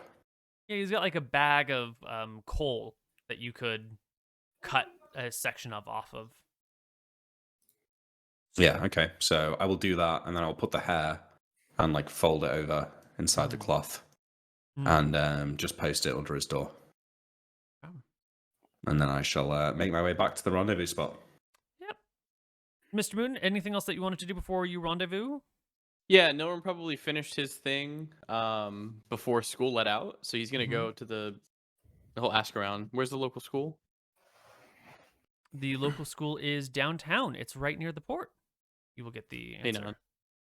He will go to the local school and wait for, I guess, either class to let out, or if class hasn't let out yet, he'll go inside and maybe speak with the teacher. Class has not let out yet. It is one of these like one-room classrooms where everyone of all grades and ages are being taught. You will notice that the kids in here look to be like well-off children. This is not like a public education system. This would be like the merchant class, where there is a school that they can afford to send their kids to. The really fancy nobles, the really wealthy people would have like a governess that teaches their kids. Yeah. I guess Noam will wait outside for class to settle, and as kids come out, he'll offer them. He'll ask the first one who comes out, "Who can you point out to the kids who were tapped for the White Prince's ship?" The kid looks at you, and he'll give them. He'll say, "If you show me each one, I'll give you a gold." Yeah, the first kid comes and like stops. Some other ones start to file behind him. The first one looks really confused at you, and like looks back over his shoulder. Let me explain what I'm doing. I'm asking one kid to show me the kids who were tapped for the White Prince's ship. Yeah, and you did this right when they're coming out of the building, yeah? Yeah. Yeah. So the first kid, like, it just seems like is immediately thrown by the situation. And the other kids will, slowly come out behind him. And after a moment of pause, like, thinking, the kid, like, shouts inside, Miss Haberdash! Who was tapped by the Inquisitor? Miss Haberdash comes over and says, why do you need to know? And then sees Nilram standing nearby and goes, hello, can I help you? Hello. I'm curious because I'm doing intellect tests for the White Prince, and we needed to just go over it one more time. I need Most to speak unusual, with, he says. We've never had a follow-up like this before. Is everything okay? It's because of the pirates. We're just making sure that we did it all correctly. I have already spoken to the children at the orphanage, the 5. I'm sure you've heard about them. No, not at all. Oh, well. There were 5 tapped there. And I just need to speak with these. Do you have a symbol of your position? A badge? Something? No one will give her a look. Are you slowing down the White Prince's business? I don't see any symbols of a stare on you. No one will get his collar ready and ask the teacher if he can speak to her without the kids present. Like, just a little bit aside. Like, it's not a huge deal. I think that might be best, she says, as the kids are still funneling out of the building, and she just pauses and waits because they're all leaving for the day.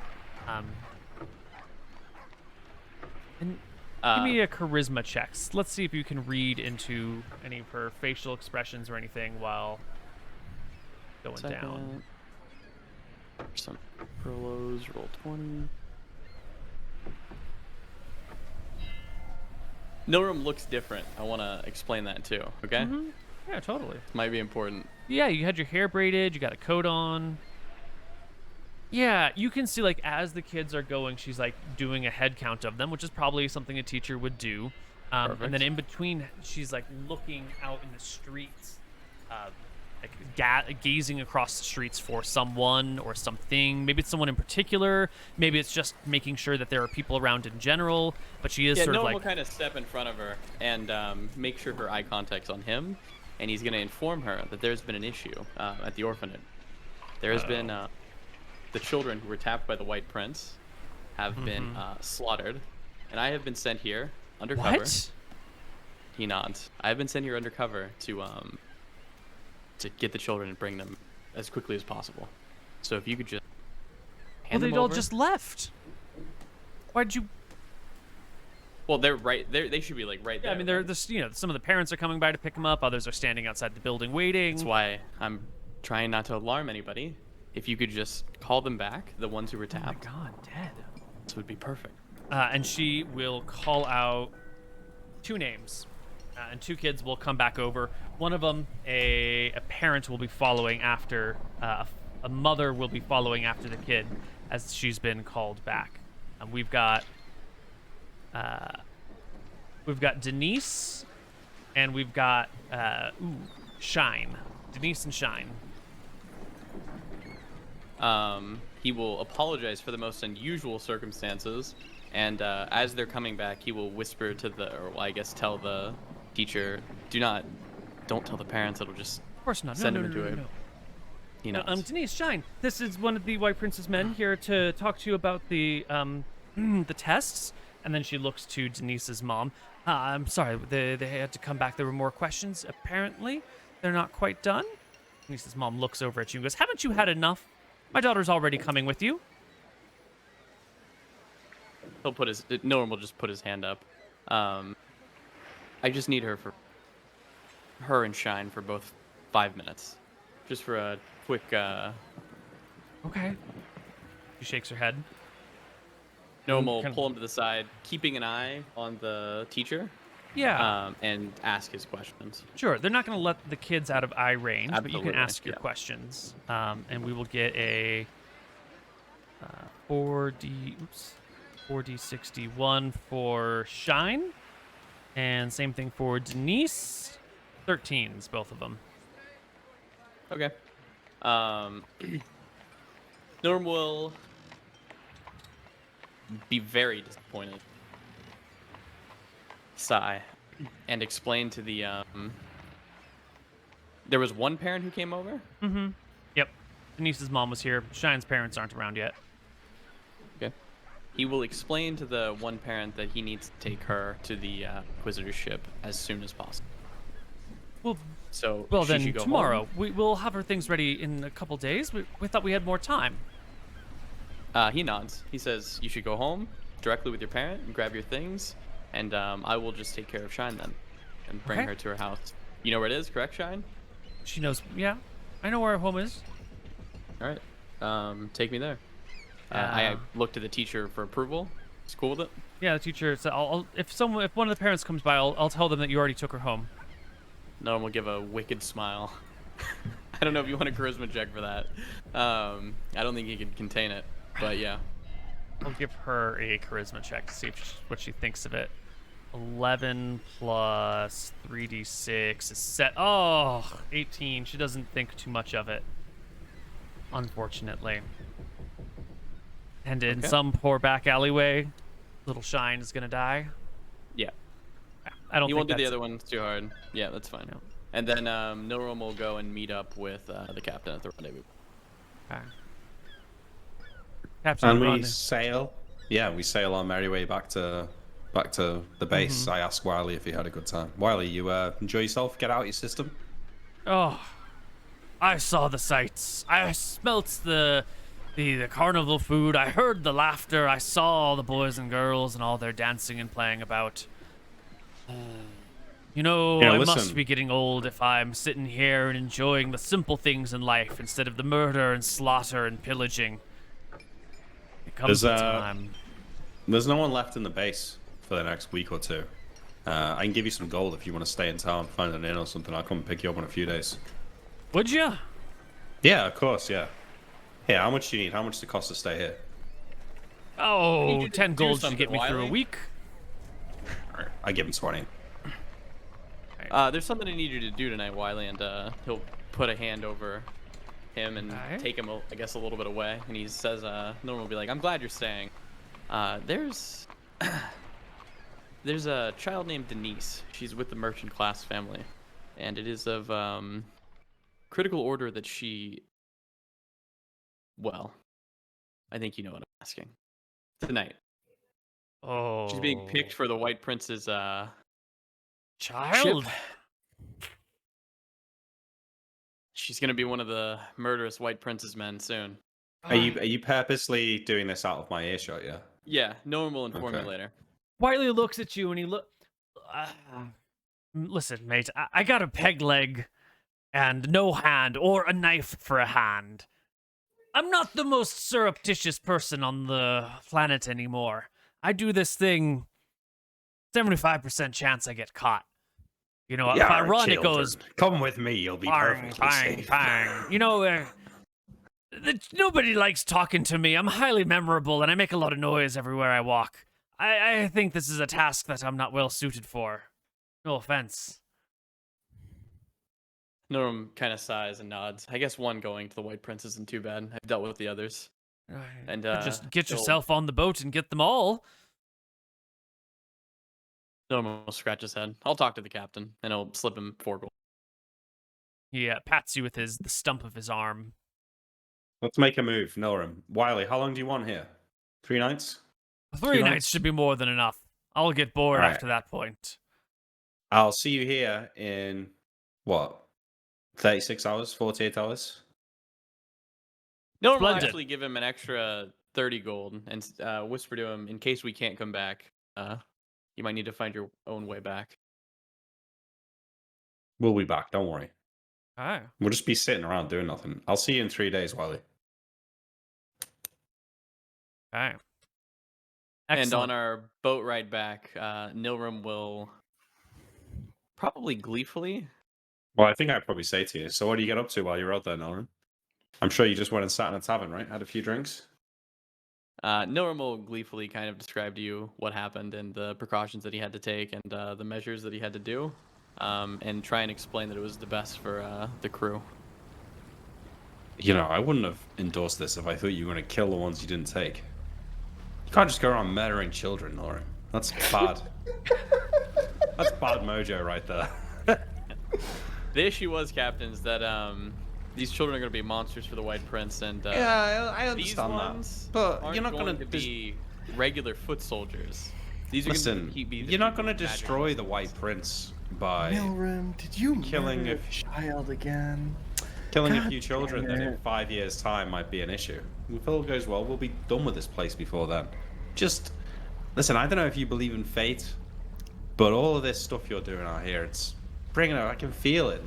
Can you not feel it? The oppressive black cloud of shame and evil hanging over us. It's one thing to pirate a few ships, kill a few peasants, who cares? But children, just think about your fate, Nellerman, and what you're doing, and you might be dragging us all down with you here. I'm gonna tell these you what kids to are gonna do in go your and own be- time. These kids are going to go and be brainwashed into monsters. You've seen them for the White Prince. I understand, but look at you. Would you have wanted to be killed? Then serve? Yes. Yeah. Really? Yes. Then be a servant to someone? Absolutely. I did them a favor, if anything. I roll a charisma check to judge Nilrim's words. Do I feel like Nilrim he's telling me believes the this truth? with all of his heart. He would rather die than be chained. to Okay. someone. All right. Well, so I take on your genuineness. I kind of like stare at you for a minute and then just kind of like shake my head. This is something else, Nilrim. What are You're you? supposed to let the White Prince take them?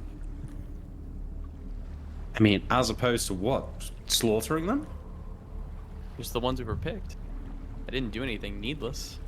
They It's might like not have burn even the made the orphanage grade. down. They might not have made the grade, right? They did. Is that how it works? Everyone who gets picked?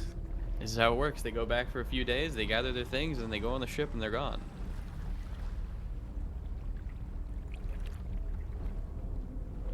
I just go back to rowing, I think, with this, thinking on this. All right. Back on the other side. It doesn't take very long for our party to blow through their money. The other members, Shoshana, Mary Beth, John Brophy, James, Janet, they all blow through their money. They're 10 gold each in 2 days and come crawling back looking for you guys, empty pocketed. I think real quick, the night before this, Mm-hmm. I think Sale and Archie are just getting like pissed drunk Mm-hmm. at some tavern. Because they got nothing else going on. Mm-hmm. And at some point they're just having like a random conversation, and there's some song coming on from the piano, and at some point, randomly out of nowhere, Archie, super drunk, he just kind of grabs Sale on his shoulder really hard. He's like, Sale, so I gotta tell you something. What is it, Archie? I saw him, Sale. I spoke to him, you know? Who? The I, White I, Prince? I swam out to him, and I spoke to him, and he spoke to me. And I said that I'd be serving him. He said he wouldn't make me never, ever be afraid again, and that I could always protect my crew. He swam into my mouth. It was insane, Sale. And then Archie will just like flop over on the table, blacked out drunk. I take out my knife, and there can only be one servant of Rome. No.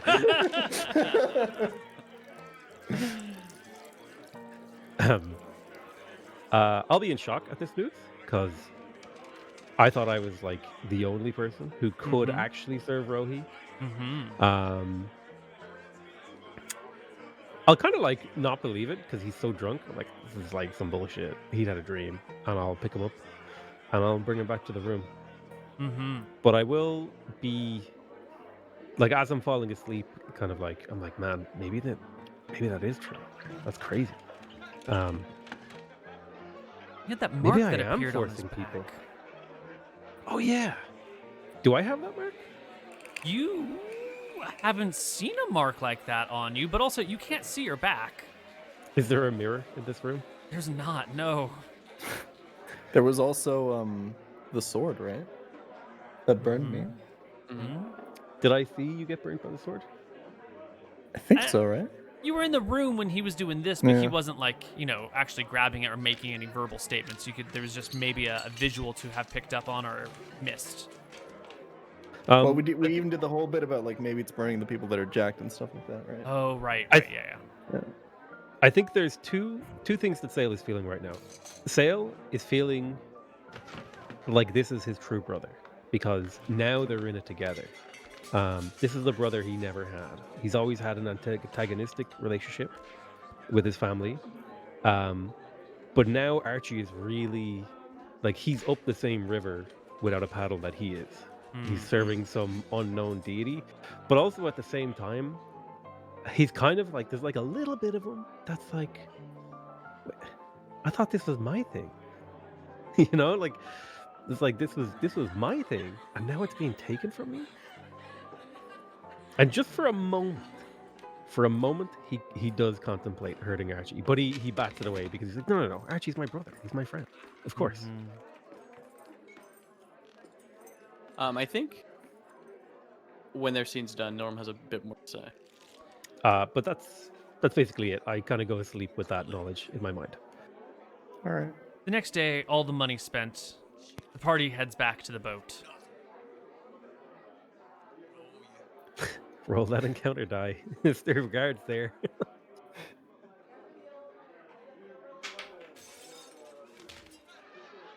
And you find the vessel is here. But you notice some big-ass chain has been attached to the front of the boat that ties it to a tree. And there's a guard posted at the boat. I'll go up to the guard and say, "How's it going? Any more of you around?" Excuse me? That's my boat you've got chained up there. perfectly Ah, legally parked. excellent. We've been waiting for you. You need to see the Inquisitor in the main port if you wish to have your boat unchained. This is not any way that you can dock here. There's no proper docking procedures. You should be prepared to pay a fine and explain yourself. Is this your crew? Well, A sad, sorry crew if I've seen one. I mean, This is like dope. they're not like the main crew. How do you like- expect to sail a This is boat the like this B with just team. 6 people? 7 people. I could show you if you unchain the boat. Yeah. Actually. It's No, We're pretty no. very skilled sailors. You must go see the Inquisitor in the town harbor. Okay, what if I told you that I already went to see the Inquisitor and he said you should unchain the boat, and I'll I don't have the jingle key. whatever coins I have in my. You don't have the key. Okay. Nope, the Inquisitor has the key. Damn. How big is the chain? You know, not like big ship chaining size. There's no way. How big is the tree? It's a good tree. Yeah, it's a really big tree. There's no way you're gonna be able to knock it over. How long Well- would it take to cut through the tree? Or for Archie to point it down. You would need like a 2-man saw and like 20 minutes to cut through the tree if you're untrained lumberjacks. And it Which would part also of the be boat? highly visible. Which part of the boat is it chained to? It's through one of the oar locks.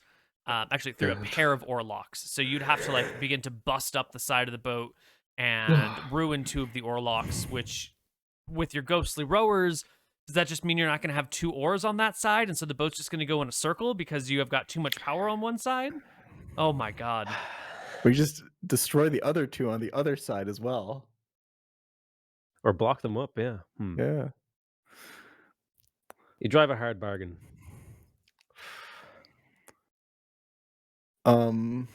I will turn to James with a questioning look. Like, you got any ideas, buddy? James shrugs and says, Soldier, what is your rank and unit? Soldier, like, frustrating, like, snaps to attention and begins to, you know, say who they are, what their position is, give, like, their name and numbers and my commanding officer, blah, blah, blah, blah, blah. And as the person, like, snaps to do their formal duty of announcing themselves and declaring themselves, James swings a punch. Good punch, James. God damn, Legend. you've got it. Is it a good tie him Mm, to the tree? It's a good blow. It will land on the person who learned, is right? just reading for 3 points of damage. Great job, James. Against the guard who has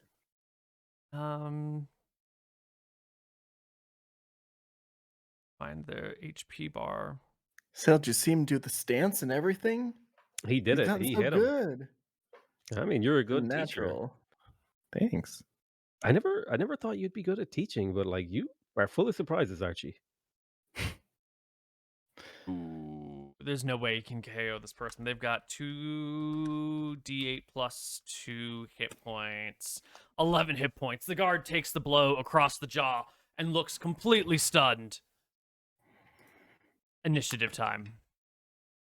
Oh, that's my favorite part. I've been meaning to do this all day. Everyone, I think the other party members are a little bit surprised as well, not quite Yeah. ready to react. Where is our initiative?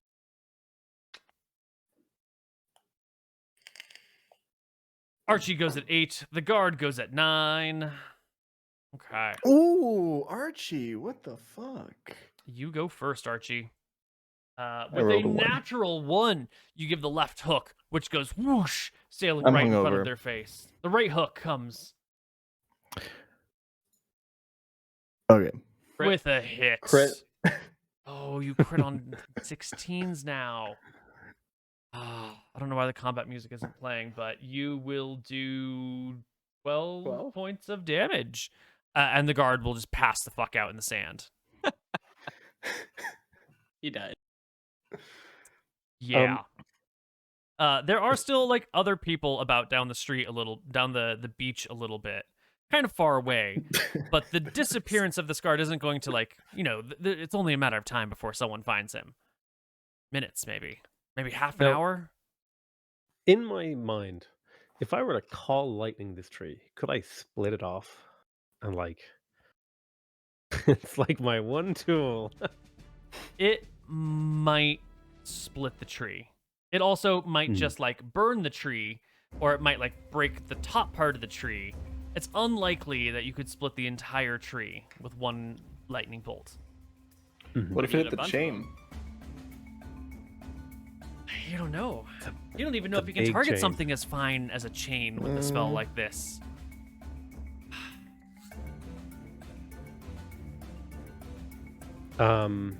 We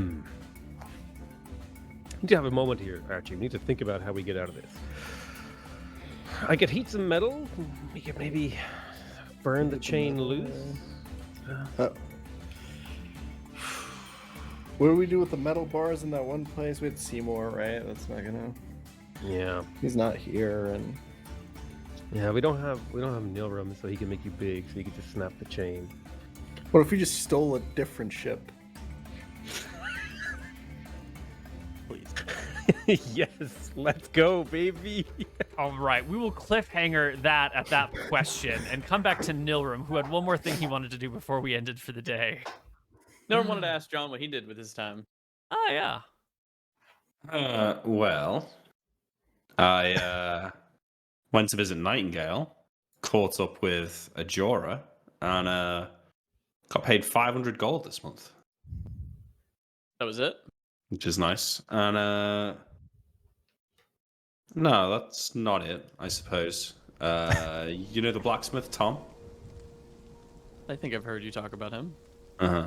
Yeah, he had a problem with one of the gods, so I dealt with it. One of the White Prince's guards. Yeah. No one won't think to himself. So you'll kill people. No, who have don't problems. even suggest it. It's not the same. It's just murder's murder, Captain. Yeah, it's not how We're it in works. the same. You and I are in the same business. You just Yeah. have some preconceived notion that kids are off limit, whereas I have a more open mind. Listen, I'm out for myself. I'm gonna do what I need to do to get by. And that's the But difference there's- between you and me, Captain. I'm out. There's for us. limits, all right? I'm out There's for the limits. crew. I'm not. Okay, You're not for the number crew? one, I don't think that's really helping the crew, and number two, I don't really think that that's your motivation. You're blinded by rage, Nora. You can't see the wood for the trees. I received no joy killing those kids. Yeah, you sure about that? No, genuinely didn't. So he'll nod. I received joy Mhm. from people who go out of line and don't. You know, I've got to sleep tonight thinking that I told you to go to the school. And the school teacher has to sleep tonight, knowing that she let me take the child. Yeah. Right. And Well, I'll listen. sleep easy tonight, knowing the White Prince won't have more wizards and clerics going against us. Yeah, well, when you've got no empathy, you probably sleep very soundly. Listen, it's your business, but I suppose in the grand scheme of things, a few children's not that big of a deal. But I would. There's more to this world than meets the eye, you know? Your fate, your destiny. This is some bad magics and bad stuff you're dealing with, and there's always a price. What the Fountain of Youth's for, Captain. I'll never have to meet my maker. Yeah, maybe. Remember how we got here? The ship sinking on the way over to Solemn? Nods. I'd done some fucked up shit in the month prior to that, and I'm convinced that that's the reason that ship sunk. What'd you do? It's all sorts of fucked up shit. Killing, pillaging, raping, all of the typical pirate stuff. I was just on a bit of a bender. I was drinking, I was just going mad. And yeah, that's the punishment for it. There's something out there. Cosmic balance, if you will. Gnome shrugs. We'll see. Well, anyway, the weather's nice, right? You want to like play a game or something tonight? It's just us two. I thought Wiley was going to be there to make things a bit less awkward, but looks like we've only got each other for company. You think you can put your books down for a night? Keep your old captain entertained? Too scared to go to sleep, Captain? You have nothing to worry about. Yeah, not for now. He'll put a hand on you, smile, and say never. We're friends. And I like to keep it that way. Remember, you said that we couldn't lie, right? No, I'm not. I'm genuine. Yeah, well, maybe you are. For now, Norum, we're friends, but you really gotta start listening to advice. I mean, by any account, I could argue that Archie gets to beat the shit out of you for this. If Right? you're caught, and there's no trouble, right? No, yeah, not yet. Not yet. Okay. Yeah, okay. If something happens to Wiley, then Archie can beat the shit out of me. I need to be more careful with my wording in the future when we're making these kind of agreements. Yeah, make sure to add next time. No Don't slaughtering get in children. trouble or slaughters any children. Yeah. I will now, I can't think of what I would say, but I changed the subject to get away from this conversation. It's making me feel uneasy to have. As I was just talking about us both being in the base, I start to feel a bit scared that no one else is around. And you could probably kill me and get rid of my body and lie and get away with it. Does it make you feel good that Norm doesn't, though? Yeah, a little bit, yeah. So I move the conversation away and make a point to just forget about it and don't bring it up with you anymore. Okay. It's not brought up. I guess we in the base wait while they do their thing. Then Yeah, I get Wiley in 3 days. That'll probably be a week. But yeah, I think we pick up next week. Okay. I have a few questions if we want to go through those. Yeah, let's do the question. Out of character, what do you guys all think when Archie willingly swallowed that aquatic creature? Also for Yan, while it was happening, were you worried you might lose the character? So I had trust in Neil, but also I was just playing the character. Like Archie really, really, really wanted to never be afraid like that again, and he was convinced that this was a test, so he would have gone in. So if Archie would have died for that, that would have been the story, and that would have been okay. Makes sense. And I guess him swallowing the squid, I have no idea what happened, and I'm really excited to find out how where this goes. I'm super, super excited for this arc. Anybody else have any strong feelings about it? I don't really think I have any. I just think that, that kind of moment is best when you do commit to it and you are willing to, risk your character to go for it. Not only does it make it more satisfying for you and for the audience, but I think it's, the price that you almost have to pay to get this kind of, boon outside of, the normal mechanics. I legitimately thought Archie was dead. Did you? I thought Koibu was like, you know what? No one's died yet. It's time for Archie to go. And it'll be I his thought own he was fault. like, he needed to nerf the fists. He needed to get him out of the campaign. He was like, this is the perfect moment. Let's drown him. That's what I thought. Dude. Question for the cast. As someone who found a ties to death through Pokemon challenges, I thought a fun question might be, which Pokemon do you think reminds you most of your character in game? I I mean, don't for know. me, gotta be Machamp. Come on. Champ. That's true. Are there any psychopathic Pokemons? I guess Mr. Mime. I don't know. He's pretty creepy. Yeah. There is some Pokemon in the later generation that have really fucked up lore. But I don't know any of it. I don't know. I'd probably be like a water Pokemon, right? I do a lot of watery stuff. Yeah. Is there water lightning Pokemon? I don't know. I always think of what is this Pokemon called? Hold on. Delmise. It's this sunken anchor that's grown over with algae and stuff. That's what I think about. Sending it to the chat. Hell Is yeah. there any Pokemon that's known for whose specialist skills are climbing and listening? Climbing and listening. Wasn't there that little monkey Pokemon with big ears? Yeah, maybe something Oh yeah, like that. Apom, something like that. Yeah, I could see it. Apom. Or I Yeah. found a little picture of a Charizard here in a pirate hat. Oh, perfect. So Yeah. potentially that as well. Yeah. I was thinking of Weavile or Sneasel rather with John. Sneasel. Sneasel has like a little feather in its head, and it's also like Oh, this yeah, sneaky, okay. like This rogue one kinda looks pretty thing. cool. Yeah, okay. Yeah. Let's go with Sneasel. Question for Archie. You and Magic Man did not have a great start. Are you still suspicious of him? What are your thoughts? Yeah, I think if he learns about this whole child slaughtering thing, he's definitely gonna not like that. Um, uh, definitely still suspicions going on. He's kind of gotten used to it, and he's part of the crew. So as long as the captain wants to keep him on, he's gonna be loyal to that decision. But that doesn't mean that he has to like necessarily like him or want to interact with him a lot. I think he's just trying to avoid him at this point.